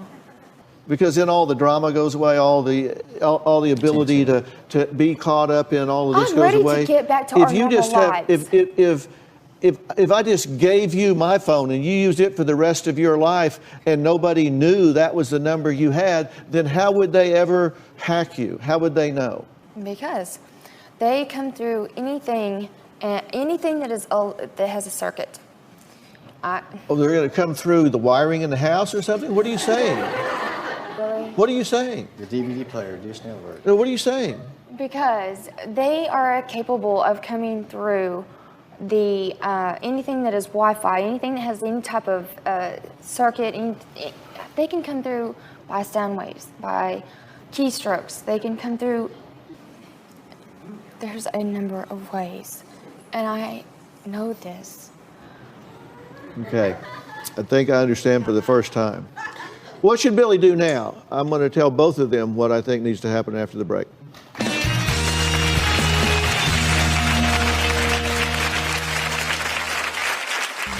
She's constantly crying. And there's no tears. Jeffrey has a lot of crocodile tears. Tomorrow on an all-new Dr. Phil, from rock star to homeless and on heroin. You're not in here doing dope. Stop. But is his family to blame? You say you're taking care of him, you're poisoning him. That's tomorrow.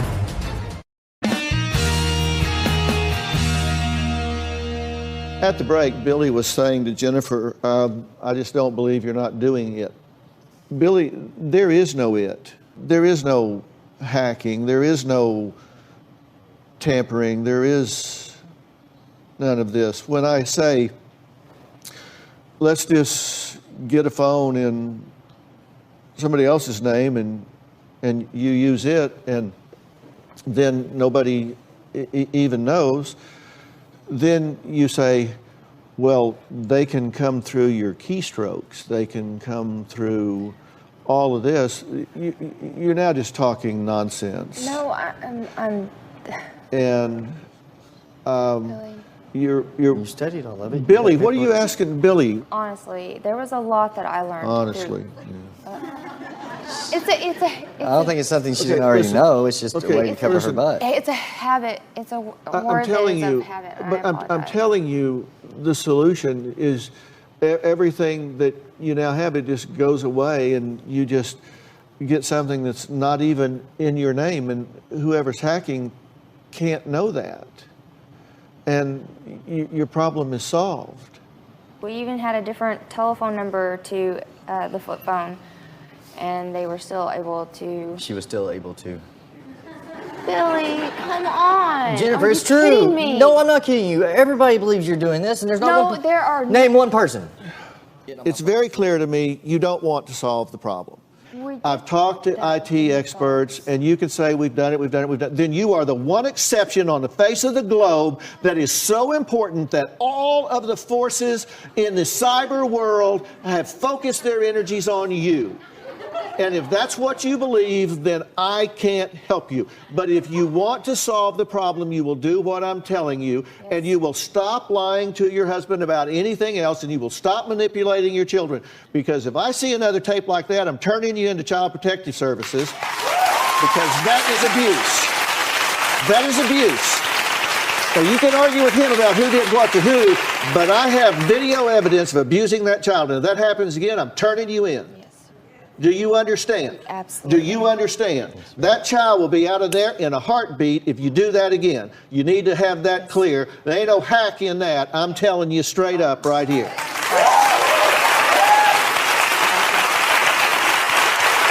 You know what you know. And if you want to hit the reset button and get a new set of devices and start this and see if you can trust her, that's fine. She has not been forthcoming here today. In my opinion, you are gullible.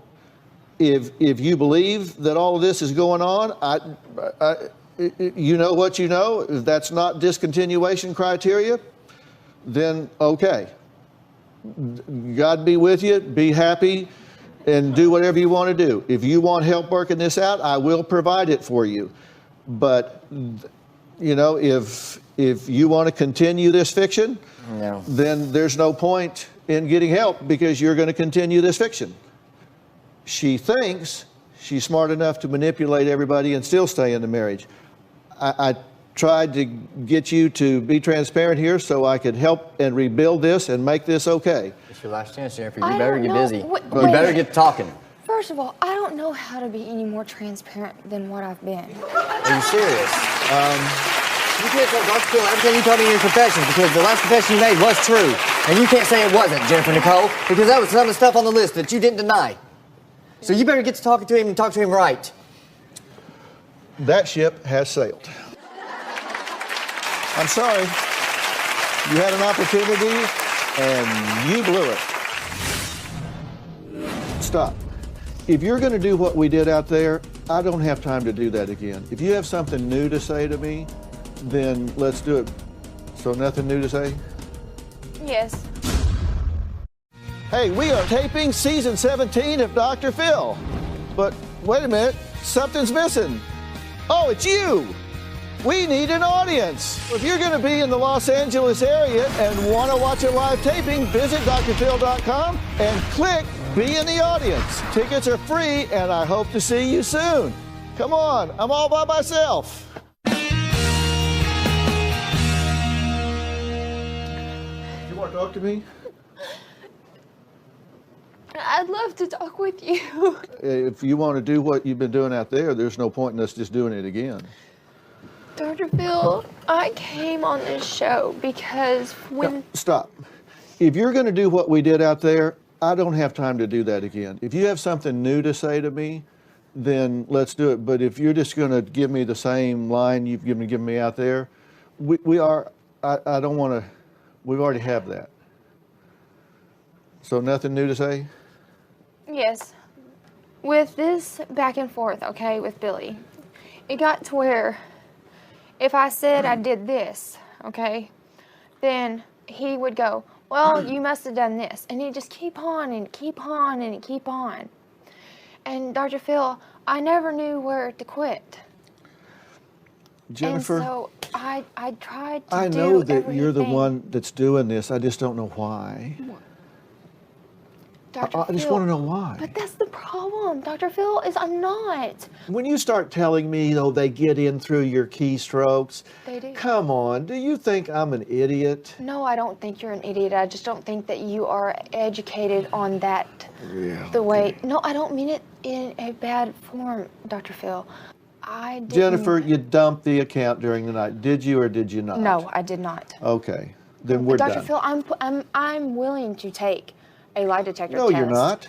I am. You took one and you absolutely- said you'd give it to us and you didn't. I am. I didn't know when we took this over a year ago that I would need the written You report. told us you would give it to us and you didn't. I didn't understand that we would need a written report. Yeah, well, he's getting ready to dump you. I understand this. But I also understand that that is why I came to you, Dr. Phil. So what are you saying? What are you saying? Because I don't believe you, that I'm not helping you? I don't believe you. I am saying that I know. You're not telling me the truth. I am telling you the truth. Well, Dr. Phil, I'm telling you the truth. don't believe you. I came here because I needed your help. This can stop today. I'm ready for And that. then it's just you and Billy. I'm ready. I'm beyond ready. Our baby. Oh, well, when I said it, oh, well, no, they can still get in through the keystrokes. They can get in through the Wi-Fi. They can get in because you're so important that they're going to bring all of their cyber power to your little town and get into you. That starts I'm to sound ready. really delusional. I'm ready for this to stop. And I'll get you guys a good, have you ever heard of Doctor on Demand? No. Doctor on Demand is a huge national company that is computer-based out of the Silicon Valley. Okay. It's owned by me and my son Jay. It's the biggest telemedicine company in the world. And you download an app to your phone, and in a matter of like 2 or 3 minutes, you can be face-to-face with a board-certified and licensed physician. If you're sick, they can call in prescriptions, they can order lab work, you don't have to get dressed, go to the doctor's office, anything. And they also provide psychological services. So you're in front of a licensed PhD level therapist right there in your own home. You and Billy can sit there in front of a screen, and there that person is that can work with you on the marriage and come up with a plan for you guys to embrace to move forward. And I am willing to provide that to the two of you starting immediately if you set this up where there is no hacker excuse. I'm ready. Okay, all right. I hope he's willing. I will recommend him to do it. Thank you. Okay. All right, I'll talk to him. We'll see you.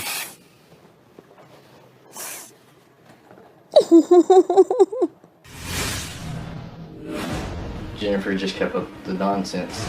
My next move will be getting a divorce because I want a happy family. It's easier for me to move on because Jennifer won't give me closure. It'll be easier getting over her than trying to figure out the situation because I don't have the time or energy.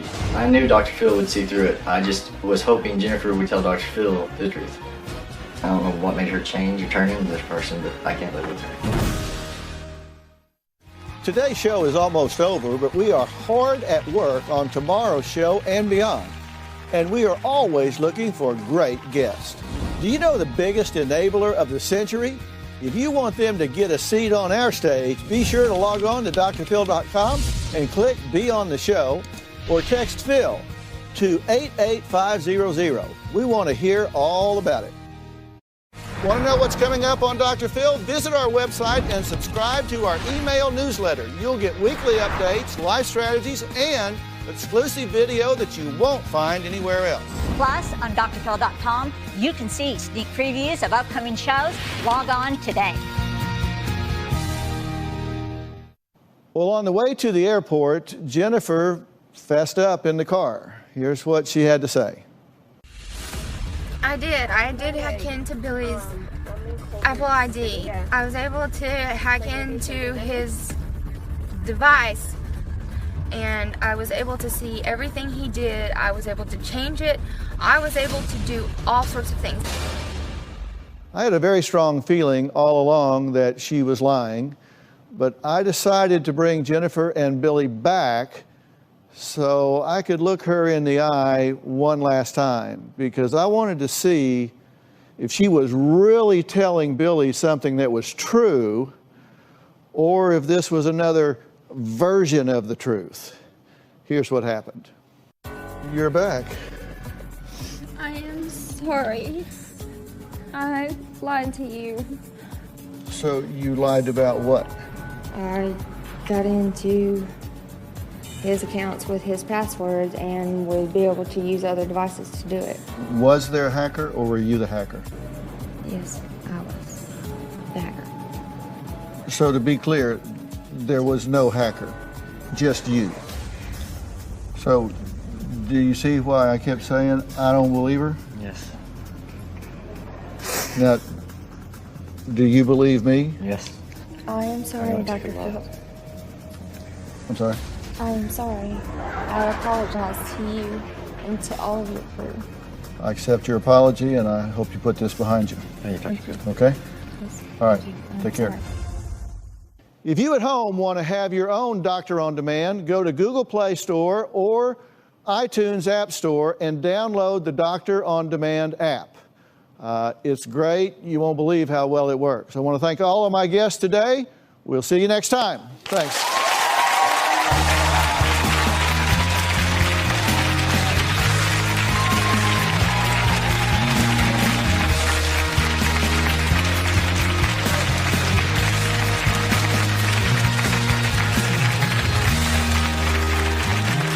Today on an all-new Dr. Phil, from handsome rapper My son Tibby was a rock star. to homeless and on heroin.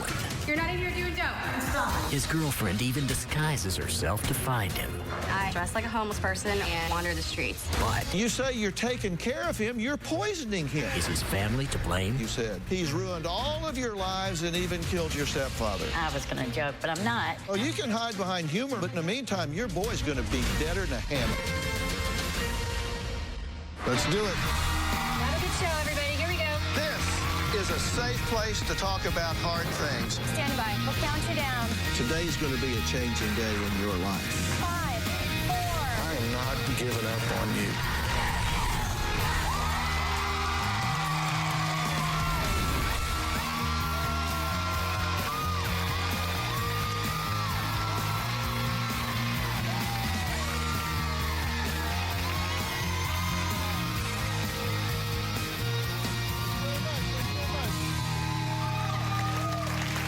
I want you to take a look. This is Stephanie.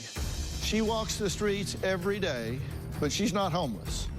She dresses up like a homeless boy to blend in so she can search for her boyfriend, David, who is living on the streets. Now, David, whose mom nicknamed him 2B, was a successful musician rapper who was signed by Universal Records in 2005. Now, his mom, Tina, and half-sister Alexis say he was good-looking and talented, and now his looks are destroyed, and he's sleeping on the streets. So how did this happen? My son Tibby was a rock star. When Tibby was 21, he was in a band called the Hillbillies. They opened up for Nelly and T-Pain. He was doing sold-out shows. It started off out in the nightlife. Everybody's giving him free drinks. Then it went to weed, then pills. He got signed. There's a lot of cocaine. It destroyed him. He quit the band in 2004. By 2015, he was doing heroin. Now, Tibby is a homeless heroin addict. You look around and see people get high back here. Where do you guys get high? There, anywhere. He's digging in dumpsters, scrapping stuff. Even though I kick him out, I'm a mother and I let him back in. I was sick as and I told you all I needed was 20 bucks. All I needed was 20 bucks. I don't want to see my son panhandling, so I give him money. I don't have transportation, and that's how I'll go. It sucks. Last week, I gave him over $100. My son's issues consume my mind all day, every day. I find myself sitting at home crying. My son's destroying his life with drugs, and he's destroying my life too. Just kills me. Well, drug addiction is one of the leading causes of homelessness in America, and more than 500,000 people are living on the streets. Now, because of 2B's heroin addiction, just 2 months ago, his girlfriend Stephanie had to kick him to the curb because she says he was just too dangerous, especially in front of their 15-month-old son. But Stephanie says sometimes she'll spend 9 hours out of her day searching for him just to make sure that he's still alive. When I don't see Tubi for a few days, I start to worry. In the past 4 weeks, I went out 4 to 5 days a week looking for him. When I am on the streets looking for him, I will dress like a homeless person. I will wear jeans, a hoodie, a hat. I don't smoke cigarettes, but I will bring cigarettes with me and just kind of wander the streets. Have you seen Tubi? I worked 9 hours yesterday till 2 in the morning. I would go to the neighborhood where his dealers were. I am really scared because there's drug dealers literally on the corner right now, and they're everywhere. I would go to a camp that I knew of. Tubi! Tubi! Oh gosh, this is so scary. Okay, this is where he's been known to be. There's blood on the sheets. I would find Tubi about once a week. Tubi! You're not in here doing dope. Stop. Look at you. I have definitely hit rock bottom since I've been with Tubi. Well, Tubi's half-sister, Alexis, says Stephanie is just wasting her time.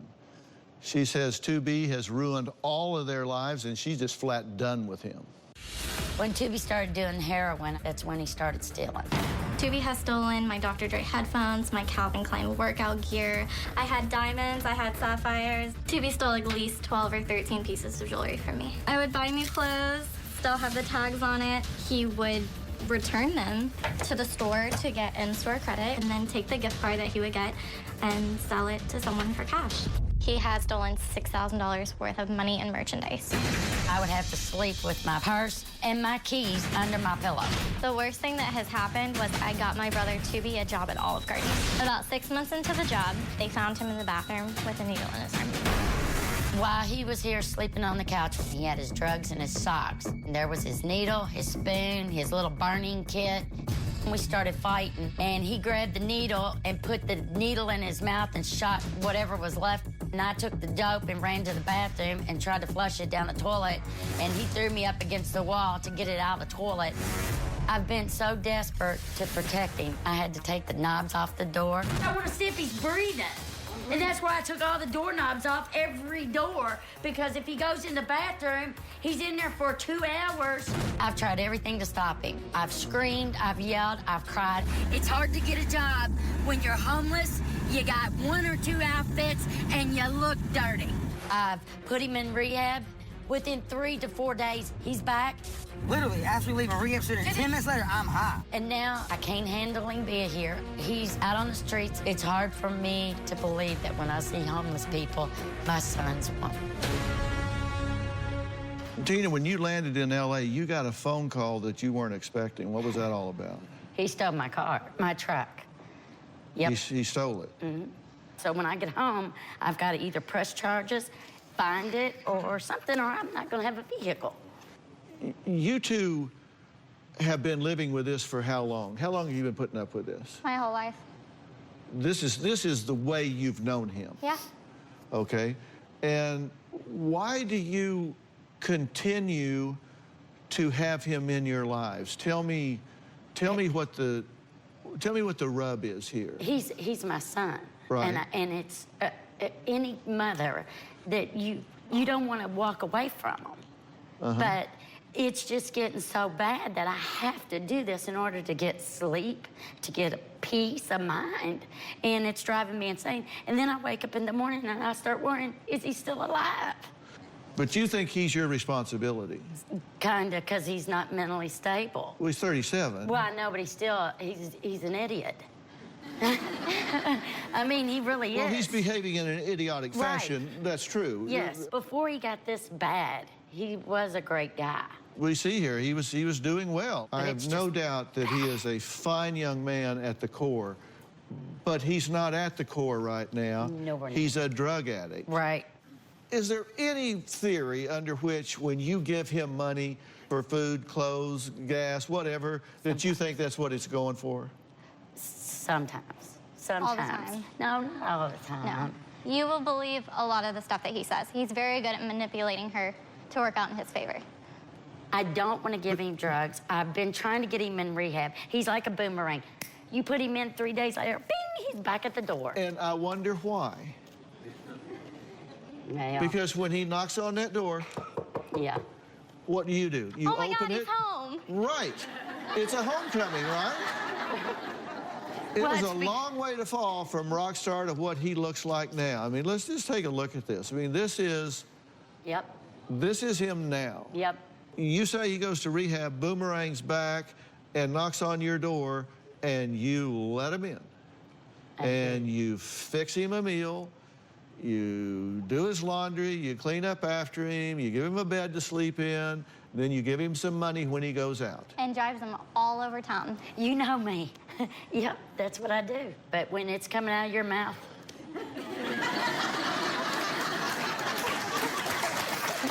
I'm sorry.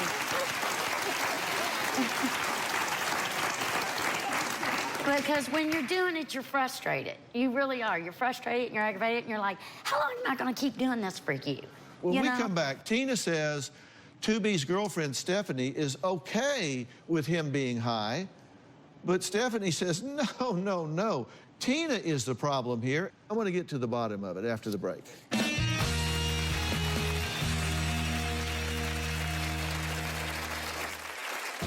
2B and Stephanie have a toxic relationship.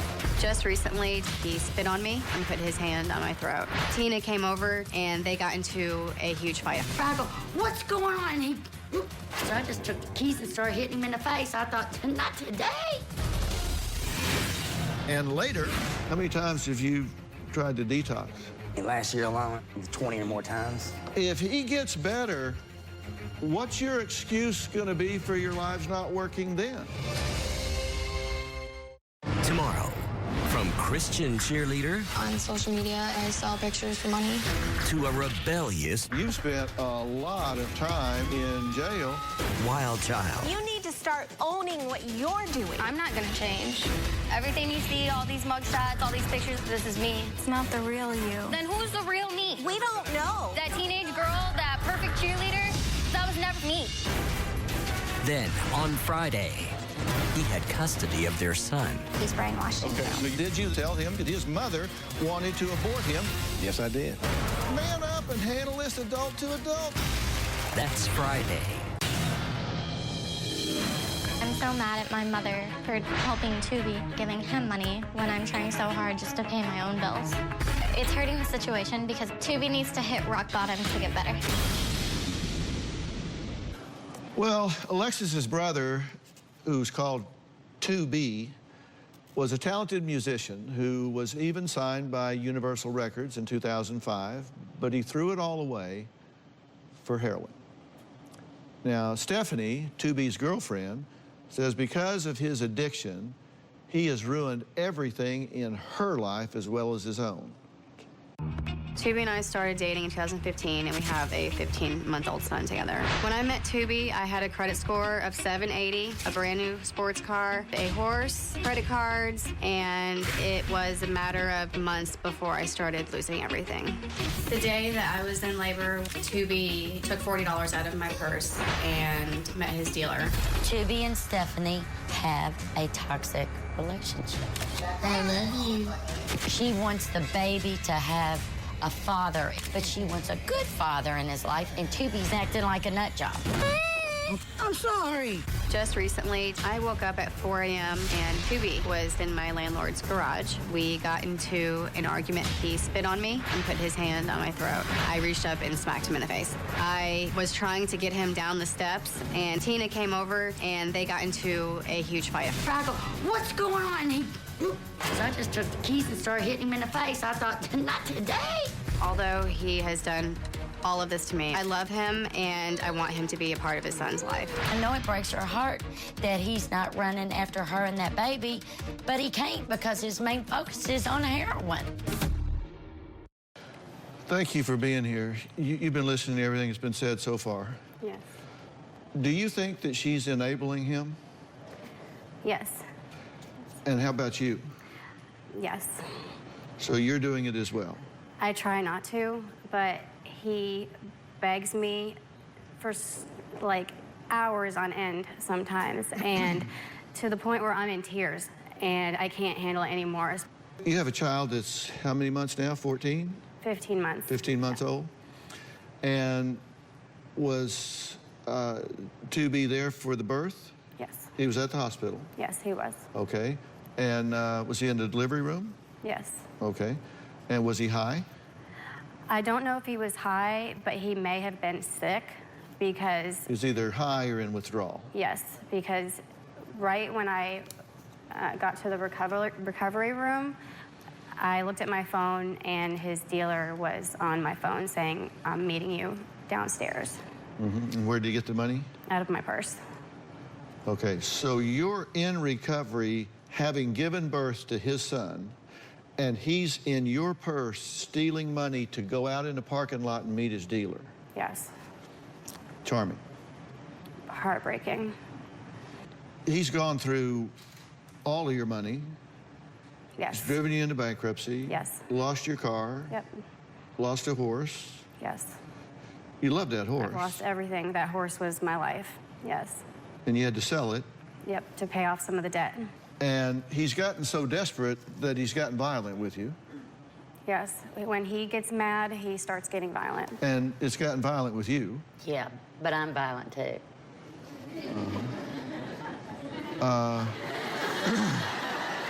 But I'm just being honest with you because, I mean, he triggers me, and like she said, we trigger each other, but he gets mad and starts screaming and yelling, and then I start screaming and yelling, and that's when it gets ugly. But here lately, he's overpowering me to a degree. Yeah, and you say that she's accepting of him on drugs. What do you mean by that? She's easier going, like me.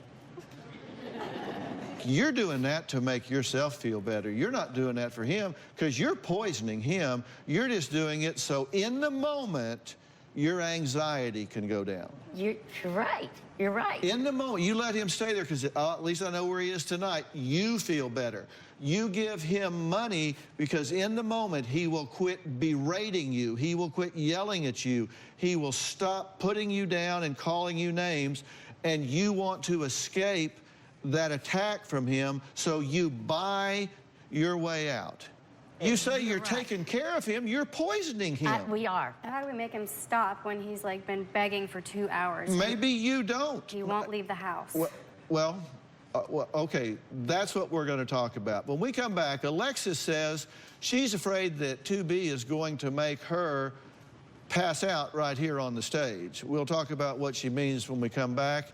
And I got some hard questions for these three because they're going to have to really move their position or they're of no use to me whatsoever. We'll be right back.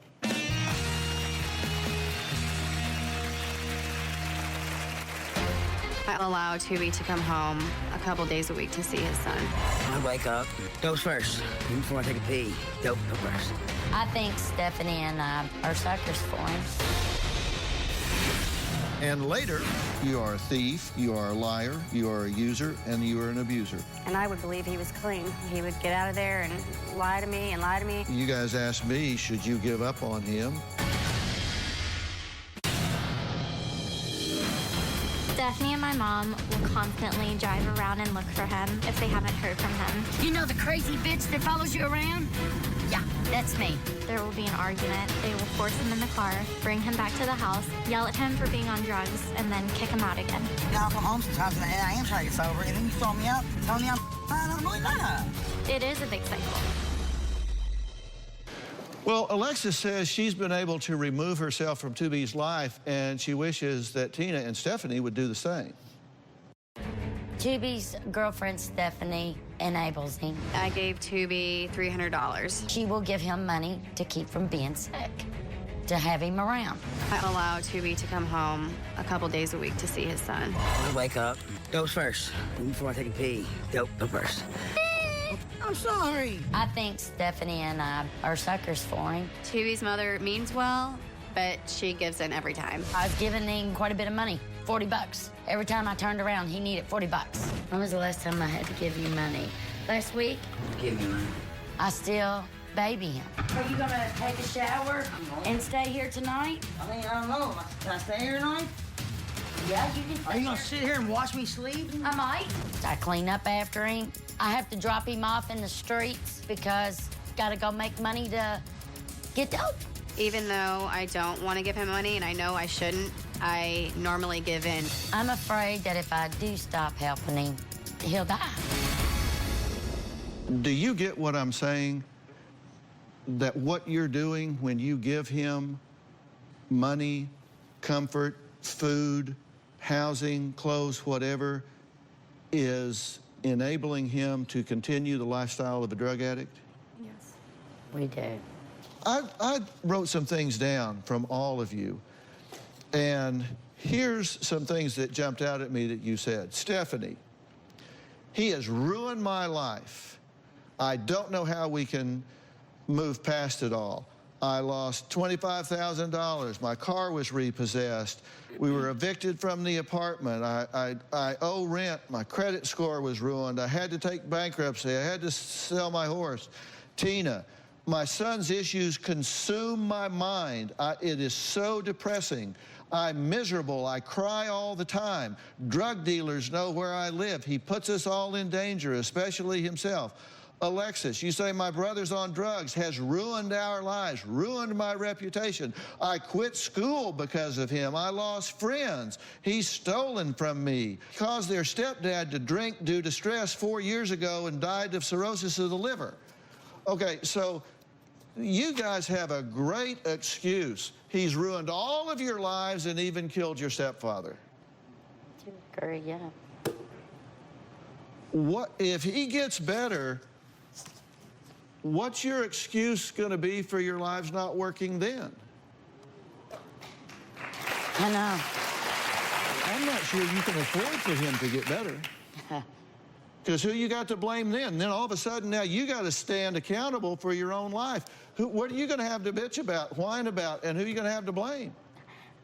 I was going to joke, but I'm not. But you're right. Oh, you can hide behind humor all you want, but in the meantime, your boy's going to be deader than a hammer. Right. I already know. That's why I'm rock bottom. That's why I come here to talk to you, because I can't figure this out for myself. I know that I'm stupid for giving him the money. Like, I don't know what I'm thinking. I don't even know. It's like I try to kick him out of the house. It's like he's such a manipulator. Stephanie, you're a lot of things. Stupid is not one of them. You are a competent woman. You are allowing yourself to be manipulated, and you have to stop that, and you have to be a competent mother. And we're getting ready to meet him in a few minutes, and when I said I need to know where you stand, I cannot have you three involved if you aren't all in, if you aren't 100% in. Because if we do an intervention here, if we get him to do what he needs to do to get on a path to recovery, to return to health, and you sabotage that, then let me tell you, you don't want me in your life. You do not want me in your life, because if you're going to sabotage that, if you don't have the backbone and the guts to stand your ground and fight for his health and his life, then you just need to take yourself out of this and go away and let me do this on my own. I'm with you. I'm with you 100%. I want to save his life. Coming up, 2B has been living on the streets for 2 months, and he says his family doesn't help him the right way. They blame him. He's ruined their life. He blames them that they're ruining his. Well, I'm going to ask 2B what all this is about when we meet him. We'll be right back.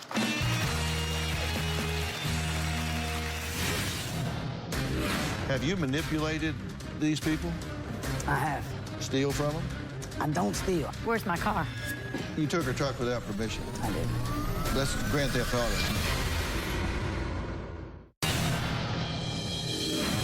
He would go to the tanning bed, wear his diamond earrings, fix his hair. I mean, always looked good. Believe it or not, I used to be a pretty good looking guy. Well, my hair's terrible right now, so I haven't had a haircut in forever. Now he's become so homeless. He's filthy, dirt's on his face, dirty clothes. I wish he could change the way he looks. It would help him go recover. Well, many of the 500,000 homeless people in the United States are drug addicts. This is according to a recent study. Now, Jason Schneidman can relate to 2B because Jason went from drug addict to celebrity stylist. He's responsible for James Corden, Bruno Mars, and Rob Lowe's great hair, to name a few. Now, when Jason isn't in the salon, he's actually on the streets of LA giving back to the people that he used to be among. Take a look.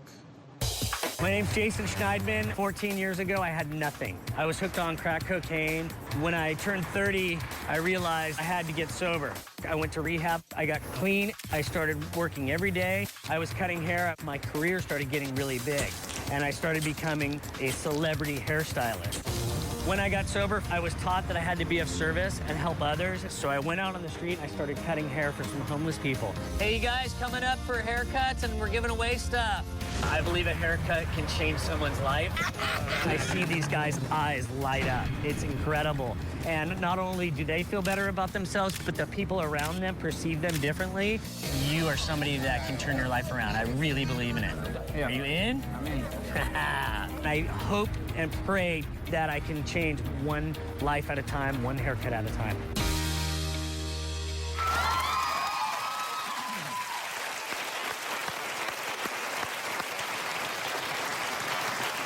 Jason, how are you today? Doing good, thank you. We've known each other a long time, and you've been out on these streets a long time helping these people. Why?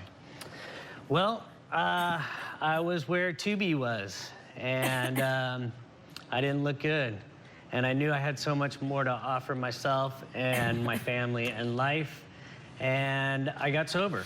And I was taught I need to go out and give it back in order to keep my sobriety. So that's why I'm out on the streets. Now, you were 34 when you got sober, and somebody really stepped up and helped you at the time, right? That's right. And you've been listening to what I've been saying to these guys. Yeah. And you get what I'm telling them. They got to get out of the way of his fight back to sobriety and his fight back to life, because they're crippling him with what they're doing. Oh, yeah. He needs to make the surrenders, and, you know, he's got to be done, you know, but you guys got to be done also. Well, Jason and his shears met up with 2B this morning. Take a look. What's up, brother? Hey, my man. How's it going? Good, nice to meet you, man. I'm out on the streets, there's a lot of homeless people, and I can relate because I was there. Right. And now I'm giving back in order to stay sober. So, you want to do a haircut? Absolutely.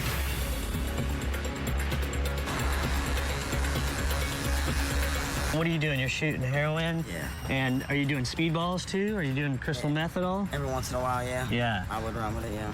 What other drugs are you doing? Cocaine again, you know. Yeah.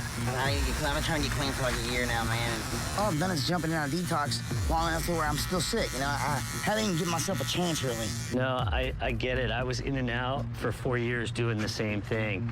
It takes a willingness and a surrender, and you gotta want it. Yeah. If you want to do this for yourself and your son, are you willing to put the work in that it's going to take? Absolutely. And are you willing to turn to whoever's in charge? Because it's not going to be 2B. Are you willing to say, I will stay here and do what I need to do until you say I'm ready to leave? Yeah. Because that's what I did. Are you willing to do that? Yeah. Yeah. I am. All right. I am, man. I made you look good on the outside. Now it's up to you. Make yourself good on the inside. Absolutely, man. You ready to go meet Dr. Phil? I am, dude. I am. All right.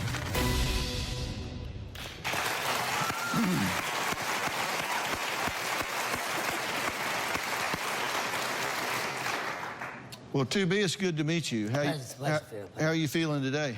I feel good today, man. Well, a little ran down, but I feel good about what's happening, man. Yeah? I do. And what drugs have you done today? Gabapentin, Vistaril. Mm-hmm. That's about it. And where are you on the curve? Are you feeling sick? I'm getting there. I'm starting to get there. You starting to feel sick? I was nauseous a little earlier. Uh-huh. Yeah, starting to get a little clammy. Yeah. So why are you on drugs? Wonder how, to be honest with you, I don't know. I hate being on drugs, man. Nobody ever starts drugs with the idea that they can one day be in a position where they get sick if they don't have them. That wasn't the plan, was it? No, absolutely not. What was the plan? It was fun and games, you know. It starts out as fun, you know. It was rock star stuff. It's just what I did. Have you manipulated these people? I have. Do you lie to them? Yes, I do. Steal from them? I don't steal. I have took money before, but I don't steal. I heard you say I didn't steal your headphones. Well, I didn't. Where's my car? To be honest with you. I did take your car on one, but I had to get it to get some money to Where's my car now? The key was in the kitchen. No, it wasn't. The key was in the drawer. I got the car. There's a key. I promise you. I didn't steal. But was it yours to take? It was not mine to take, and I apologize, but I had to get the money to get down here because I had to get some stuff. Okay, It was so wrong. you took her truck without permission. I did. That's Grand Theft Auto, you understand? I know, but it wasn't like I drove it before. Well, there's no but. I mean, yeah. it's either your car to take or it isn't. I know. Tell me about your son. He's amazing. He's 15 months old. He's my favorite thing in the world. You love him. I do. You miss him? Very much. What do you want for him? I don't want to be like this no more. I mean, look at that. I'm sorry, y'all. I'm sick. I hate it. Mom, you know I love you, man. And I don't put my hands on you. I've never hurt you. I've never hurt a woman. Ever. You raised me better than that. But Tibby, you're getting bad. I know. Look at me. I know. Look what I became. I'm a monster. I know. Would you die for that little boy? Absolutely. In a heartbeat. But you won't live for him. That was easier said than done. I tried to pass you in, man, to get clean over and over and over. I keep... You'll die for him, but you won't live for him? Is that what you're telling me? No, I will live for him, absolutely. Absolutely. That's why I'm here. That's why I'm here. Coming up, Tina and Stephanie want to know if I think they should give up on 2B. I'm going to answer that question right after the break. Tomorrow on an all-new Dr. Phil, from cheerleader to wild child. You spent time in jail. All these mugshots, all these pictures, this is me. That perfect cheerleader, that was never me. That's tomorrow. When Tibby's around, he's constantly angry. He has spit on my mom. He has charged at my mom. He has yelled at me. I have a heart murmur and a leaky valve. He stresses me out so bad that I will get migraines, I will get lightheaded, I will get dizzy, I will want to pass out. I don't feel safe when my brother's around. You are a thief, you are a liar, you are a user, and you are an abuser. You know that. You don't need me to harp on that. You've exploited these people. They've allowed you to do it. You are an emotional extortionist. Sure. And you guys asked me, should you give up on him? It's not really up to you. It's up to him. You feel like you've screwed your life up completely, right? Yeah. We even have a statement from your former bandmate, Demi. It reads, "2B, we did things we only dreamed possible together. You quit on us, we didn't quit on you. You need to know you are not the reason we lost the record deal. We went on with Universal for a year after that, and then we got picked up by Sony in 2013. You have a golden heart. You're super talented, but you have a side of you that's not you. It's scary and dangerous. It breaks my heart, 2B. Get your together, get your family back, be in your child's life. If the real 2B shows his face again, I would be more than happy to work with you. Don't ever forget that. I believe in you, 2B. You got this."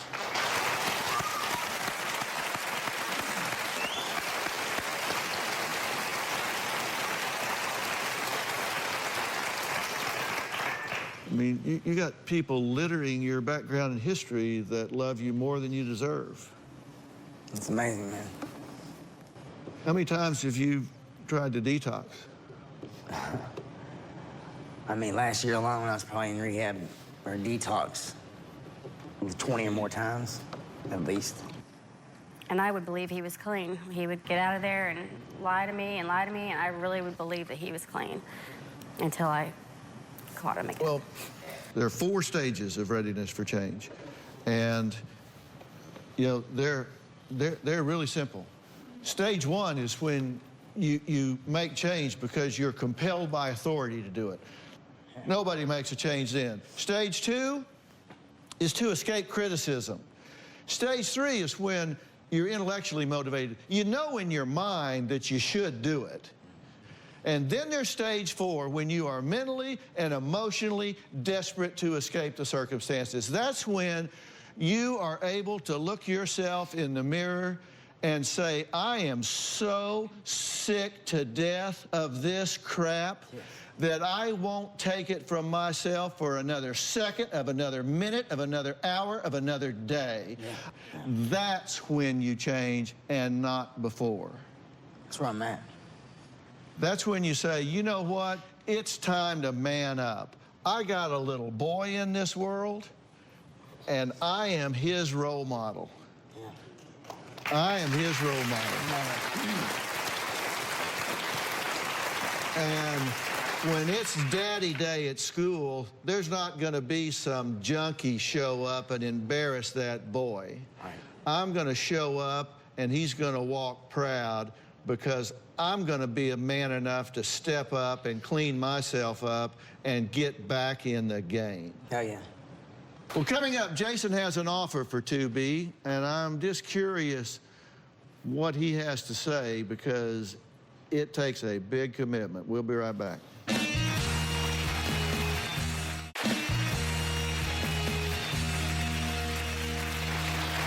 Well, 2B says, and I completely agree with him, that he cannot get clean in his hometown because he just has no self-control, triggers everywhere, traps where, I mean, it's just fraught with danger. And I couldn't agree more. Jason, what do you have to say to 2B? I was at stage 4 when I was ready, and you change your mind. 2 months in, 3 months in, you start feeling better, you know, and I called my family, and they said, you know, stick it out. This is your college. This is your learning how to learn life on life's terms moment, you know. I got 2 kids. I got a 5-year-old and a 7-year-old. I got sober 14 years ago, and I went through this place called Liberty House, and they have moved to Kentucky, but it's not where you're at, and it's called Liberty Ranch. There's nothing 5 miles in each direction. The mentor, Larry, he offered you, or me, I should say, a full scholarship for you. Larry was the one that grouped me. He groups the family. You're not allowed to come see 2B until they say you're ready to come and see him. There's family weekend groups. There's IOP programs, inpatient, outpatient. They're gonna do detox for you, but you gotta do the work, bro. And you know what? They're after the disease, and you're gonna fly. It's just not gonna fly. They're gonna rip you open. It's one addict working with another there. This place is offering a full scholarship. It's a year program, and it is in order to save your life, bro, and to be there for your son. And it's not gonna be easy.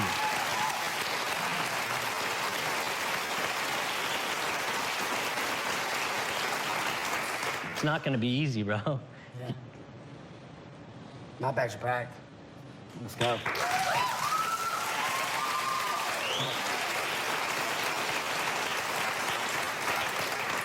You understand, this is a year. Let's go. What am I gonna do, kill myself in a year? Yeah. I know. Probably. I know. I gotta be a dad, man. All right. Stephanie and Tina say they don't want to give up on 2B, and they want their life back. So what are they going to do if he steps in and does what he's saying he's going to do? They want to know what that should entail. I'm going to tell them what to do in the year that he's gone. We'll be right back. 2B has made a commitment to go right down the path that has gotten Jason to a long sobriety, and he's used that to give back to others and is continuing to give back to others, and God bless you for what you're doing. Now, guys,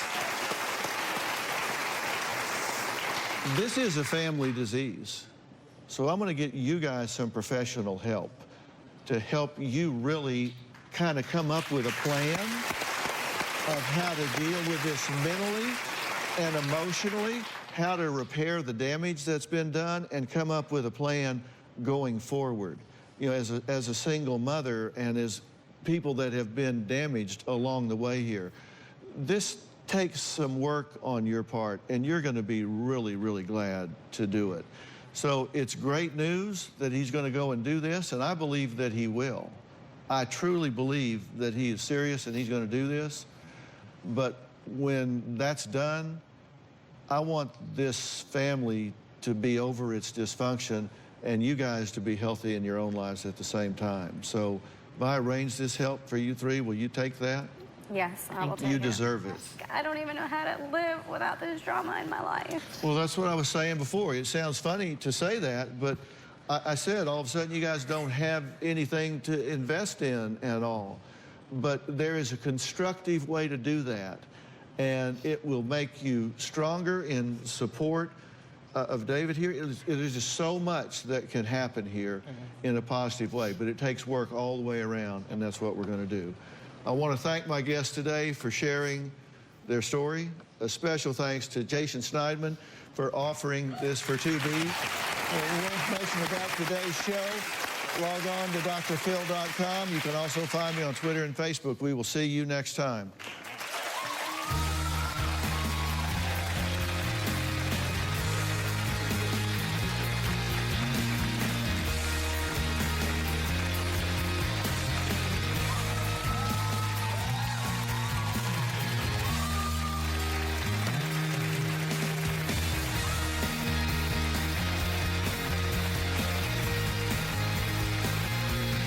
Today on an all-new Dr. Phil, he had custody of their son. You gotta go back to your mom. I don't wanna go.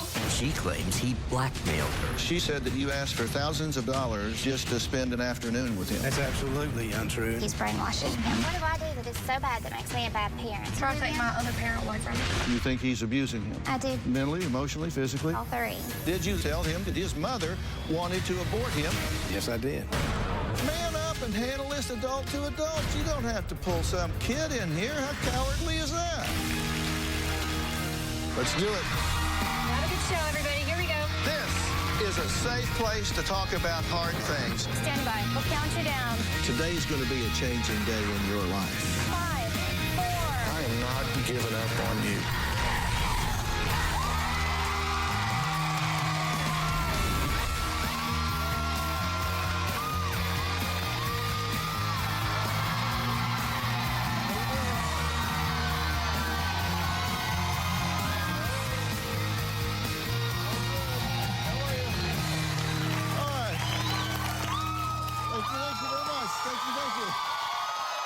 Take a look at this home video sent to us by the father in today's story. It's time to go, buddy. No. You gotta go back to your mom. I don't wanna go. Son, you gotta go back. No. Brian says that happens every time he has to return his son to his ex-wife Elizabeth's home after visitation. Now, Elizabeth claims the only reason that happens is because Brian is an evil, abusive, manipulative liar who has brainwashed their son against her and told him that she wanted to abort him. Now, at this point, she says she wouldn't be surprised if he convinces the 14-year-old to kill her in her sleep. I wanna go. My ex-husband is brainwashing my son. Brian is nothing short of evil. He makes it very difficult for my son and I to have a relationship. I wish it was. Me live with my dad. Me seeing you every other weekend. My son believes all the negative things against me. He feels like by loving me, he's betraying his dad. When aren't we angry at each other? The things I do is because I love you and because I'm trying to protect you. What are you protecting?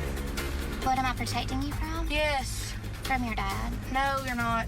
My relationship with my son is very strained because I feel like he's angry and hostile towards me. Brian will tell my son things like, your mother abandoned you. Your mother doesn't love you. He has told my son, your mother wanted to abort you when she was pregnant with you. None of that is true. Brian is abusive. When Brian and I were married, we were in an argument, and he threw me onto the ground in the kitchen, and he just started kicking me in the ribs and pushed me up against the wall. He held the knife to my throat. I had PTSD from all the abuse that I had endured from Brian, and that caused me to make some really bad choices. I did try to commit suicide. Another time that I did have a breakdown, Brian was awarded full custody of my son. Brian is very dangerous. Brian was arrested for stalking his ex-girlfriend, and that's how I got custody. I try to co-parent with him. Brian gets very aggressive and hostile.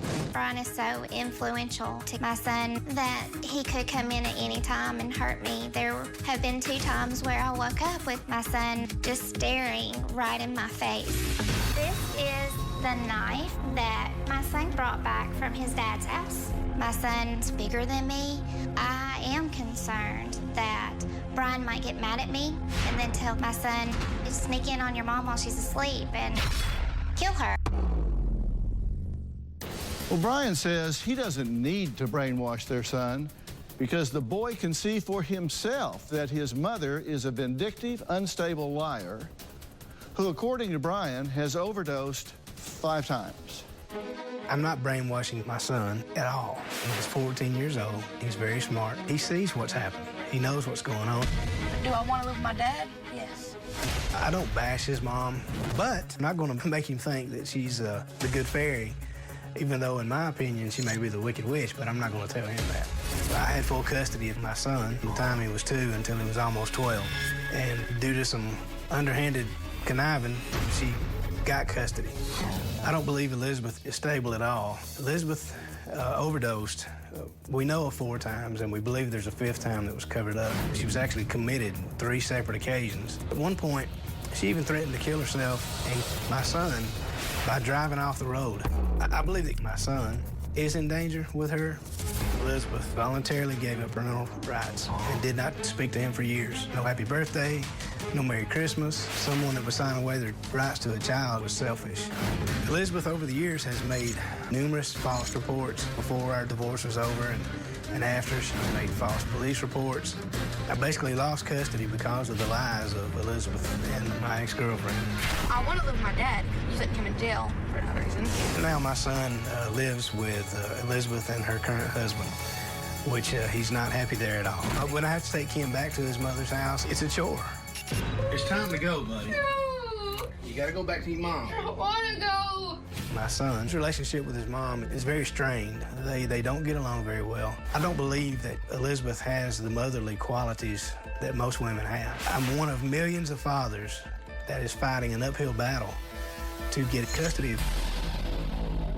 I want to have it on record to both of you here before we start that the stakes for which we are interacting today are much higher than you might think. And for that reason, I want to encourage you to take a beat, take a minute, and think about the approach that you want to use in having the conversations that we're about to have. I'll start with you. So you believe that Brian is brainwashing your son? Yes, sir. Because brainwashing is a very serious term. Brainwashing is something where you take someone, you hold them captive, you control food, drink, freedom, sleep. You do a lot of things to actually take over their mind and begin to program them to lose contact with reality and start to believe certain things. I think he withholds love and emotion from him to make him to try to I do feel like he's brainwashing. Okay, so you're all in. You believe that he is actually exercising mind control over your son? I do. You think he's abusing him? I do believe he's abusing him, yes. In what way? Besides starving him and sleep depriving him and relentlessly programming his thinking? Well, I don't think he's starving him, but I do. Well, no. I defined it for you, and you affirmed that's what he's doing. Right. And so now you're saying he's abusing him. So Right. abuse can be mental, emotional, or physical. I believe all three, based on what I've been told by my son and things that I've read and things that I've experienced myself. Okay. And in what way is he physically abusing him? Well, he has gotten angry at my son because he knocked something out of a closet and then grabbed the board that fell and hit my son with it. Along with that, he has hit him on his head, in his stomach, on his back when he's trying to either discipline him, or he's been angry at him to the point to where my son would have to drop to the floor to try to avoid being hit. You believe that she, in fact, is manipulating this situation and withholding and obstructing your access to your son. 100%, without question, she's doing that. Has been. I had the video where she had restricted my phone, where I couldn't call him. We're sorry. The number you have dialed has calling restrictions that have prevented the completion of your call. Your call cannot be completed at this time. Okay, so that's you dialing the number, and it says you can't complete this because it's been restricted. Your number can't go through at this point. That's correct. Your visitation orders at this point are you're to have him every other weekend, 3 weeks in the summer, and you're to be able to call him at any time. That's correct. I'm supposed to have unlimited access on the phone with him. Right. But she doesn't allow that. Well, it's sporadic. Okay. Who blocked those numbers? I blocked him during school hours, and that's it. Well, I want to look at some text examples where Brian accuses Elizabeth of not allowing him to speak to the son. Brian, our son said you prevented him from answering again 2 days again. He needs to call me now. Elizabeth, I have not prevented him from anything. I told him he can't talk to you at 8:30 p.m. tonight. You both know what time he can talk. You were trying to contact him at 8:30. No, maybe that one day, but even at What's wrong with 8:30? Well, when we get home, he has to eat dinner, do his homework, take a bath, and get ready for bed.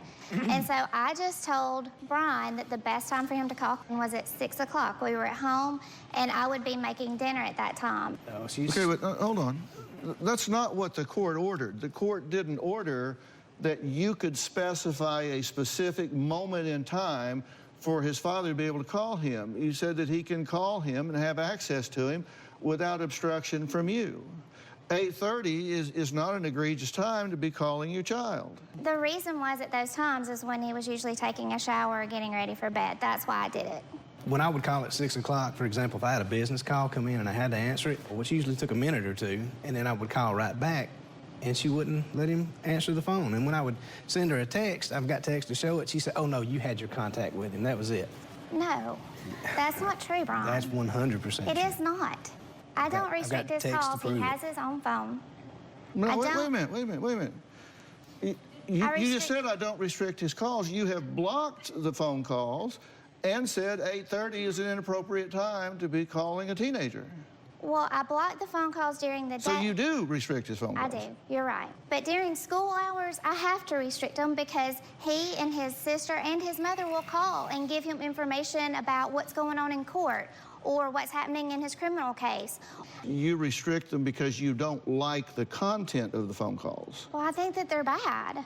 It's just absolute control. It's trying to be structured. All right, we're going to take...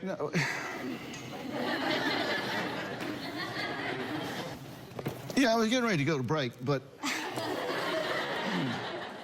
I mean, do you really think that it's not apparent that you are, in fact, restricting these phone calls because you don't like what is being said on the phone calls?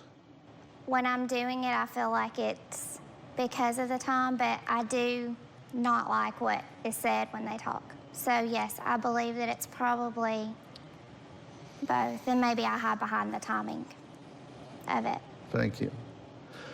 Elizabeth claims that Brian shows their teenage son court documents and even told him that she wanted to abort him. Now, Brian says he simply answers all of his son's questions truthfully. Well, we're going to talk about that after the break.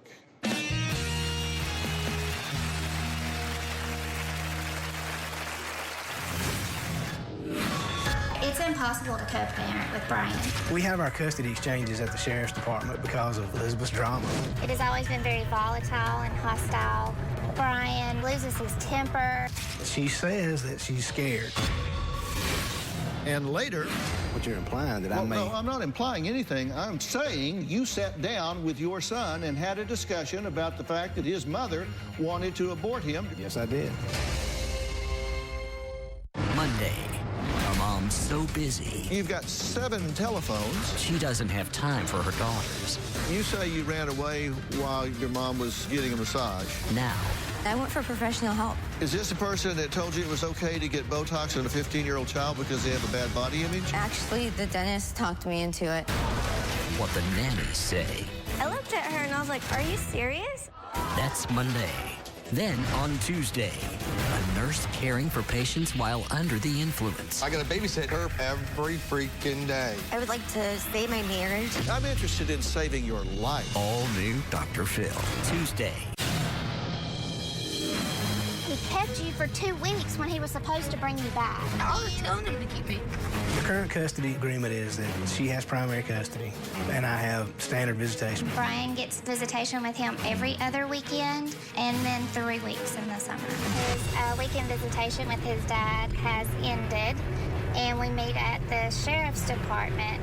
When Brian and I have done exchanges, it has always been very volatile and hostile. Brian loses his temper and would call names. He has spit at my vehicle. We have our custody exchanges at the Sheriff's Department because of basically Elizabeth's drama. No one has ever seen me be aggressive to her, but she says that she's scared. It's impossible to co-parent with Brian. If I send him a simple text message to remind him of something, it always ends with him threatening me or some sort of rant. When Elizabeth had signed away her rights, that was it. I never had to let her see him again. Elizabeth, on a couple of different occasions, had written suicide notes. She absolutely said I was a great father and I would take care of my son. I want the truth to be told. Well, here's what she's told us. She says that she knew that their son was being negatively impacted by all the court battles, so after losing practically all of her parental rights, she says she decided she needed to do what was best for her son and just sign over full parental rights to you. That's not exactly how it come about. What mother bear leaves a cub if she thinks the cub's in danger? Well, I'm not asking you to decide what was in her mind. I'm just asking you what happened sequentially. She signed over all the parental rights to you. She did. So you had them. Yes. From 2010 till 2015. Yes. She did not have her son from 2010 till 2015. No, I let her start seeing him again before that because she texted me out of the clear blue one day and I agreed to meet with her to talk about it. Did you attempt to blackmail her during that time? No. Because she said that you asked for thousands of dollars just to spend an afternoon with him. That's absolutely untrue. And in fact, when we did sit and talk, and because I didn't think it was right to keep her out of his life if she had gotten better.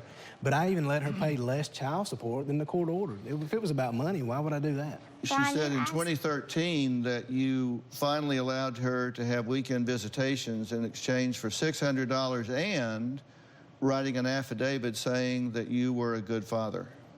That's not true at all. There was something coming up with some of his sports events, I think, and I asked her to help cover the cost. Of course, I did that. But as far as blackmailing her, absolutely not. Brian, you asked me to call Terry and tell her not to fight you in court 50-50, to give you 50-50. You told me that if I would pay you $400 in child support, and then you also said that I had to write an affidavit because you were fighting her in court for the baby. No, we discussed those things, but I didn't say that was a condition. We have an affidavit in evidence here. We have the affidavit that you wrote. Right. Why did you write it? Well, it was one of the 3 requirements for me to start seeing my son again. You've got full custody and parental rights at this point, but then you went back to court in 2015 because you were arrested for aggravated stalking of this ex-girlfriend, Terry. I was arrested for stalking at the police department because I went to the police department to find out why they hadn't arrested her for assault, which there was photographic and video evidence of her assaulting me. But you were arrested for aggravated assault. I was arrested. And pursuant to that, then you got custody back. Correct. You say that Terry conspired with Elizabeth, and then Terry and Elizabeth conspired with a third woman to paint this picture of you being a bad guy, a stalker, an abuser. I know how it sounds, and if I was looking from the outside in, I would think the same thing that you may be thinking. But what? Well, you don't know what I'm thinking. I'm just saying what. I'm just summarizing what you're telling me, that the police department and 3 women you've been in relationships with, you're saying have all conspired to paint this picture of you as a bad guy. They absolutely did. The most recent girl I had dated, seriously, she's the one that actually worked with Terry and Elizabeth. She accused me of not letting her leave my house, kidnapping, pointing a gun at her. I found out that they were going to arrest me, then I left. They launched a massive statewide manhunt. They shut down the courthouses, they shut down the schools, they shut down several local businesses looking for me. And later, it wouldn't have been fair not to explain things to him. Then he would think Dad's hiding something. Man up and handle this adult to adult. You don't have to pull some kid in here. How cowardly is that?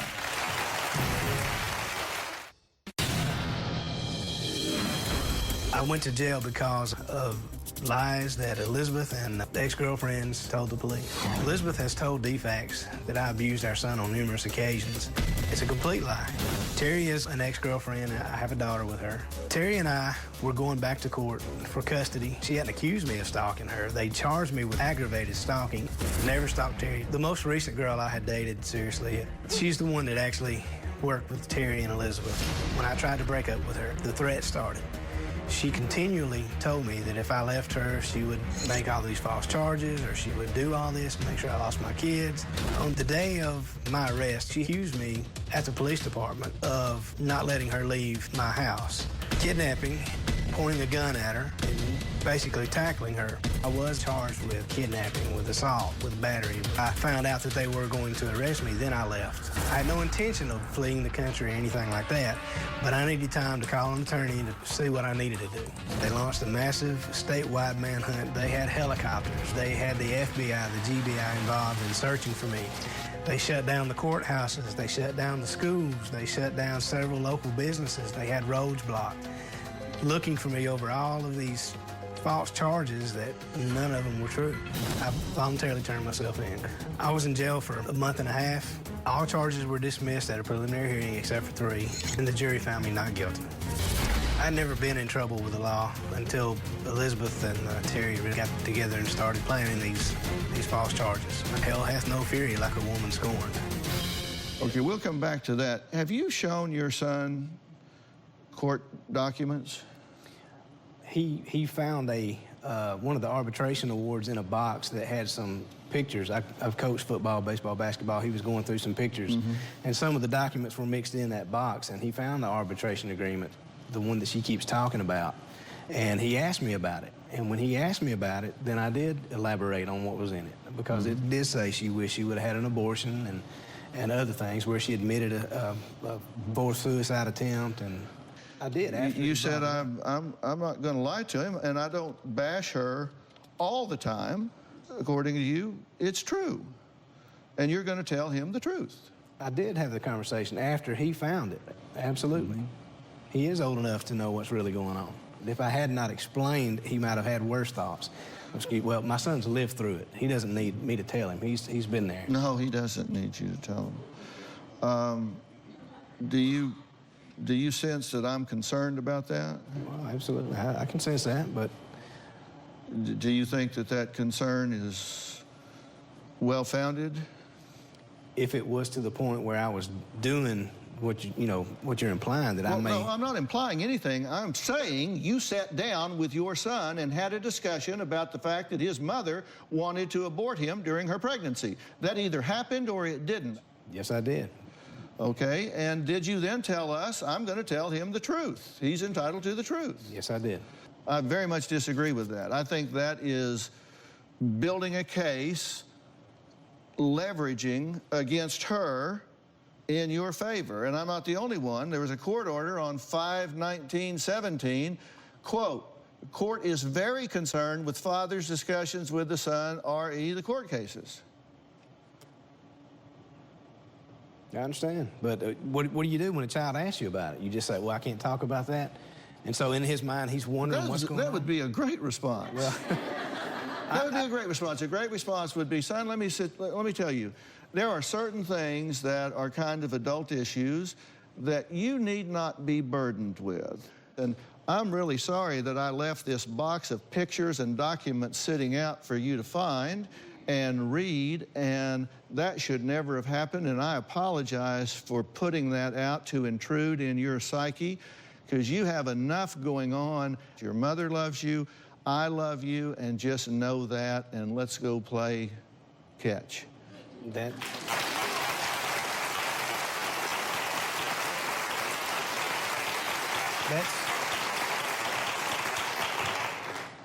I would love to have been in a situation where it could have been that way. It wouldn't have been fair not to explain things to him, because then he would think Dad's hiding something from me. Dad's not being upfront with me. Well, hell, man up and handle this adult to adult. You don't have to pull some kid in here. How cowardly is that? Brian's ex-girlfriend, Terry, believes Brian has abused all of his children, and she says she's witnessed him manipulating his son into hating Elizabeth. We'll be right back.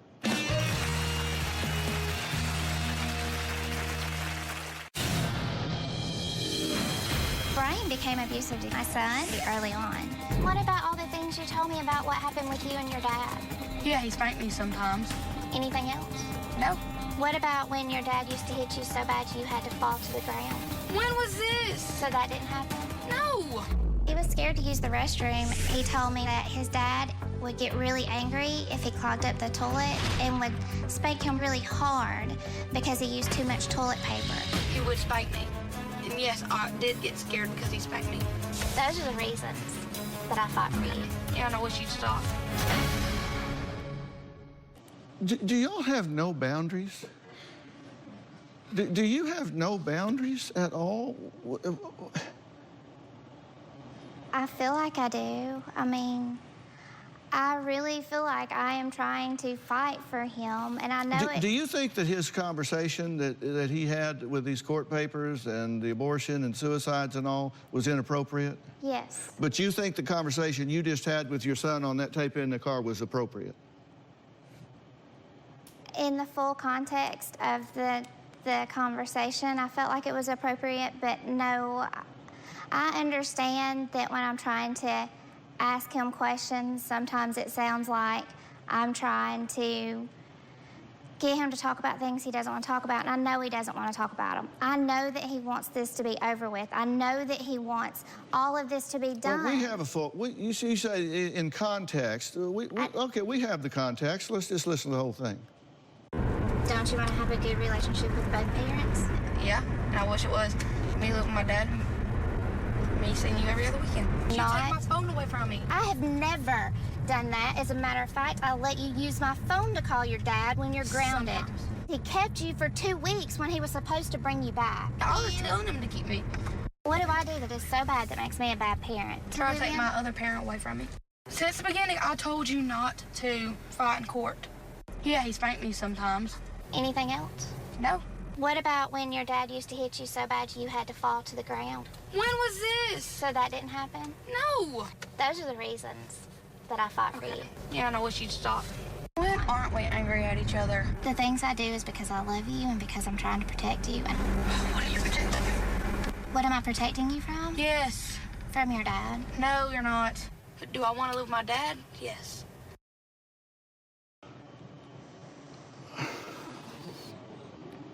Seriously? Who was videotaping that? The camera guy. Yeah. My point is, you're doing that when you know you're being watched. What are you doing when you aren't?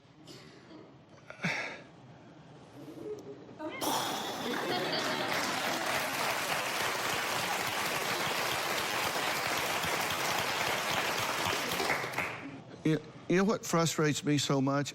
I have no doubt you love your son. I have no doubt that you love your son. You two are damaging this young man with what you're doing here. You think you're winning some popularity contest in the moment. You are not. I want to take a look again at what Brian filmed before a custody handoff. Let's take a look at this. It's time to go, buddy.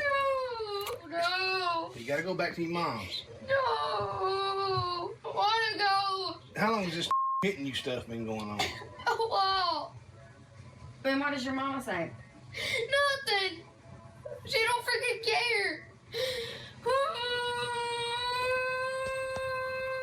Son, you gotta go back. No. Okay, now to be clear, the hitting that he's talking about is not you hitting him, it's a bully. Correct. If you two were handling this maturely, then these would be things that instead of filming his pain, you two could talk about and problem solve instantly. She specifically said, I'm going to destroy you. And I've got all the recordings. I sent some to your producers. They've got them. This happened. This was a setup. Brian believes that myself and his 2 exes are conspiring against him.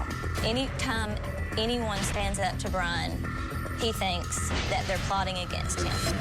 That is 100% nonsense and cannot take ownership of his behavior. He has issues with women. He just thinks that we're out to get him just because we want justice for what he's done to us.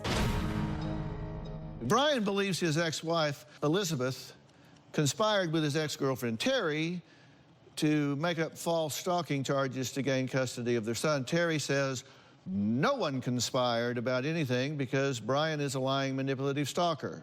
Take a look. I have a 5-year-old daughter with Brian. It is a life of hell dealing with Brian. He's manipulative, he's a liar, has 0 respect for women. Brian is a monster. I do feel that Brian is brainwashing my daughter against me. Brian tells her she's not supposed to love me. My daughter told me that Brian told her to take a knife and stab me in the eye. I suspect Brian broke my daughter's arm. Brian had my daughter for a weekend visitation. I believe he jerked her by her arm and broke it. He badmouthed me and Elizabeth to the children any chance that he gets. One time, Brian accidentally pocket dialed and left a voicemail. It recorded Brian yelling and screaming and cussing at his son. Brian was yelling at him, saying that his mother doesn't care about him. Brian said, "You sided with the woman that abandoned you." I am very scared of Brian. He has followed me. He was stalking me. The first incident, I passed Brian on the road. He turned around and started following me. They arrested him for aggravated stalking. The charges were dropped. Brian gets away with everything, and every time that he gets away with something else, it makes him that much more cocky. I live in fear every day. I watch over my shoulder. I pray he won't hurt me or my daughter ever again. You know, I said, I wonder, I saw what she was doing when the camera was on, and she knew it. I shudder to think what she's doing when the camera isn't there and she isn't being watched. We just inadvertently, with a pocket dial, I was hurt. Got a glimpse into what you're saying, and you're certainly disparaging her. I did at that point. At the time. I was heartbroken. I couldn't believe that he had done that. I couldn't believe that he had betrayed me after all we had been through. And I was wrong. He didn't deserve that. I was out of line, and I apologized to him for that.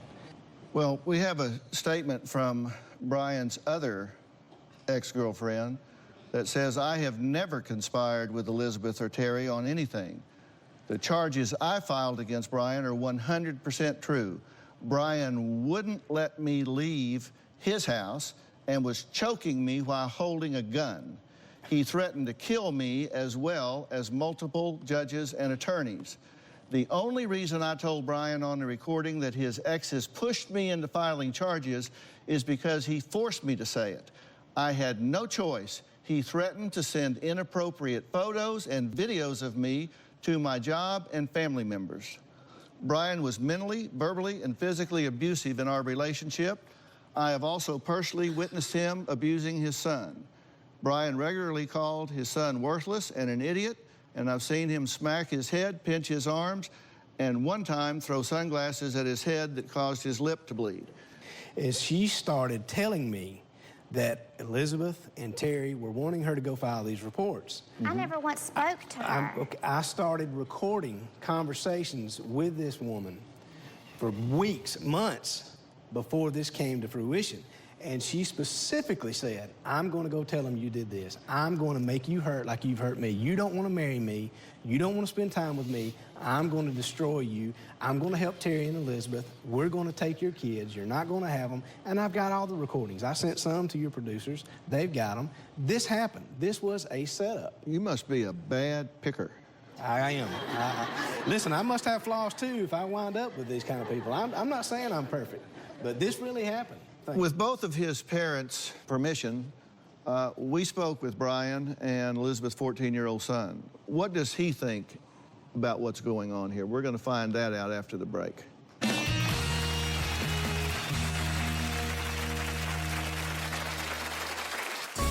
I do not like living with my mom.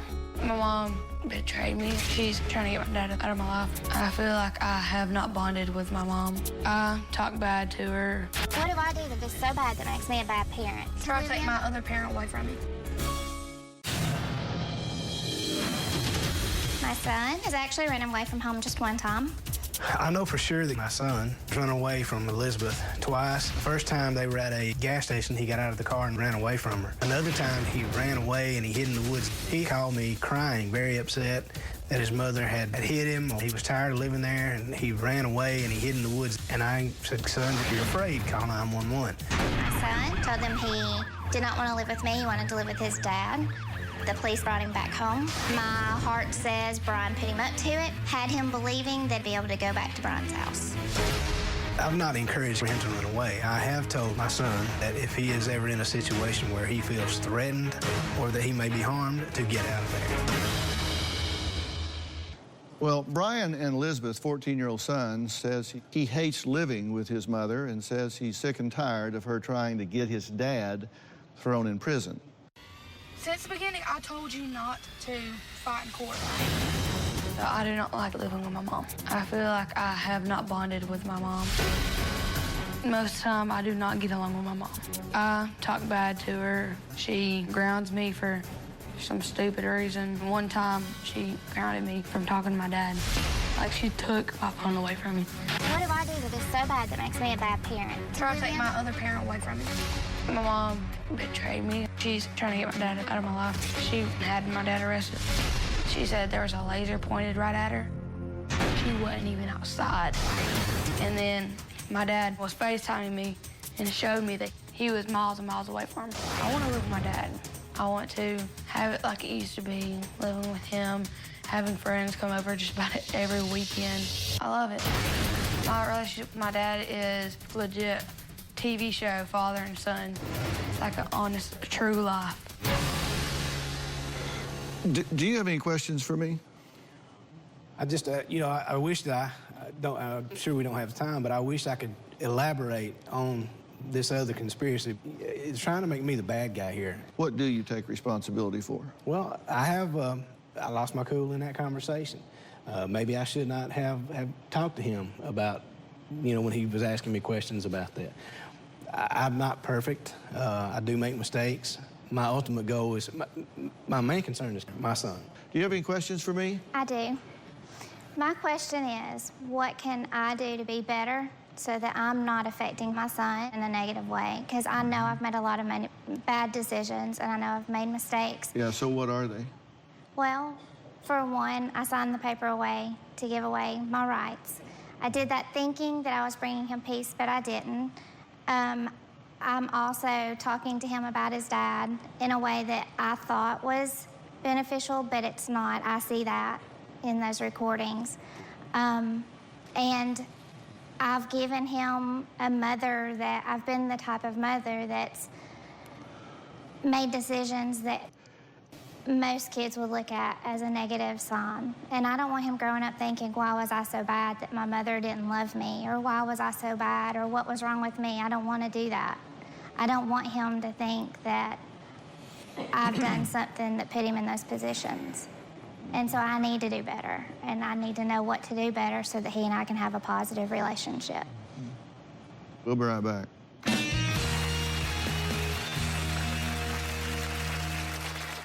Well, you know, the state of Georgia, you're from Georgia, state of Georgia recognizes a child's right to choose. At 14, until 2008, the child had the right to choose. They could just say, I want to be here or there, and the court, based on legislature, went along with that. In 2008, that changed. In 2008, it became presumptive law, which means that at 14, the child can state which parent they want to be with, and the court presumes that that's what should happen, unless the court determines that that's not in the child's best interest. And the judge considers 17 different factors. And then they look at a lot of different things. You know, one is they do a home study. They look at what kind of parent that parent was when the marriage was intact. And it looks at how much that parent is effectively co-parenting with the other parent. Whether that parent supports a fully functioning, nurturing relationship with the other parent. Your son's made it very clear he wants to be with you. And so the court presumes that that's what should happen unless they see among these 17 factors reasons that that's not in the child's best interest. And right now, you would get a 0 on several of them. You would get a 0 on several of them. I said the stakes for which you're playing here are very high. That's the high stakes here. Neither one of you are demonstrating to be in this child's best interest. Now, I'm a mandated reporter, which means it is my duty, if I see a situation where a child is in harm's way, is not in their best interest, it is my duty to do one of two things. I either have to report that within a 24-hour period, or I have to put something in place to remediate that situation. And I will make those arrangements for each of you and someone that will help you co-parent this situation, or not. You tell me what you want to do. Of course, we've got to get past this. I agree. Absolutely, yes. All right, I want to thank all of my guests today. We will see you next time.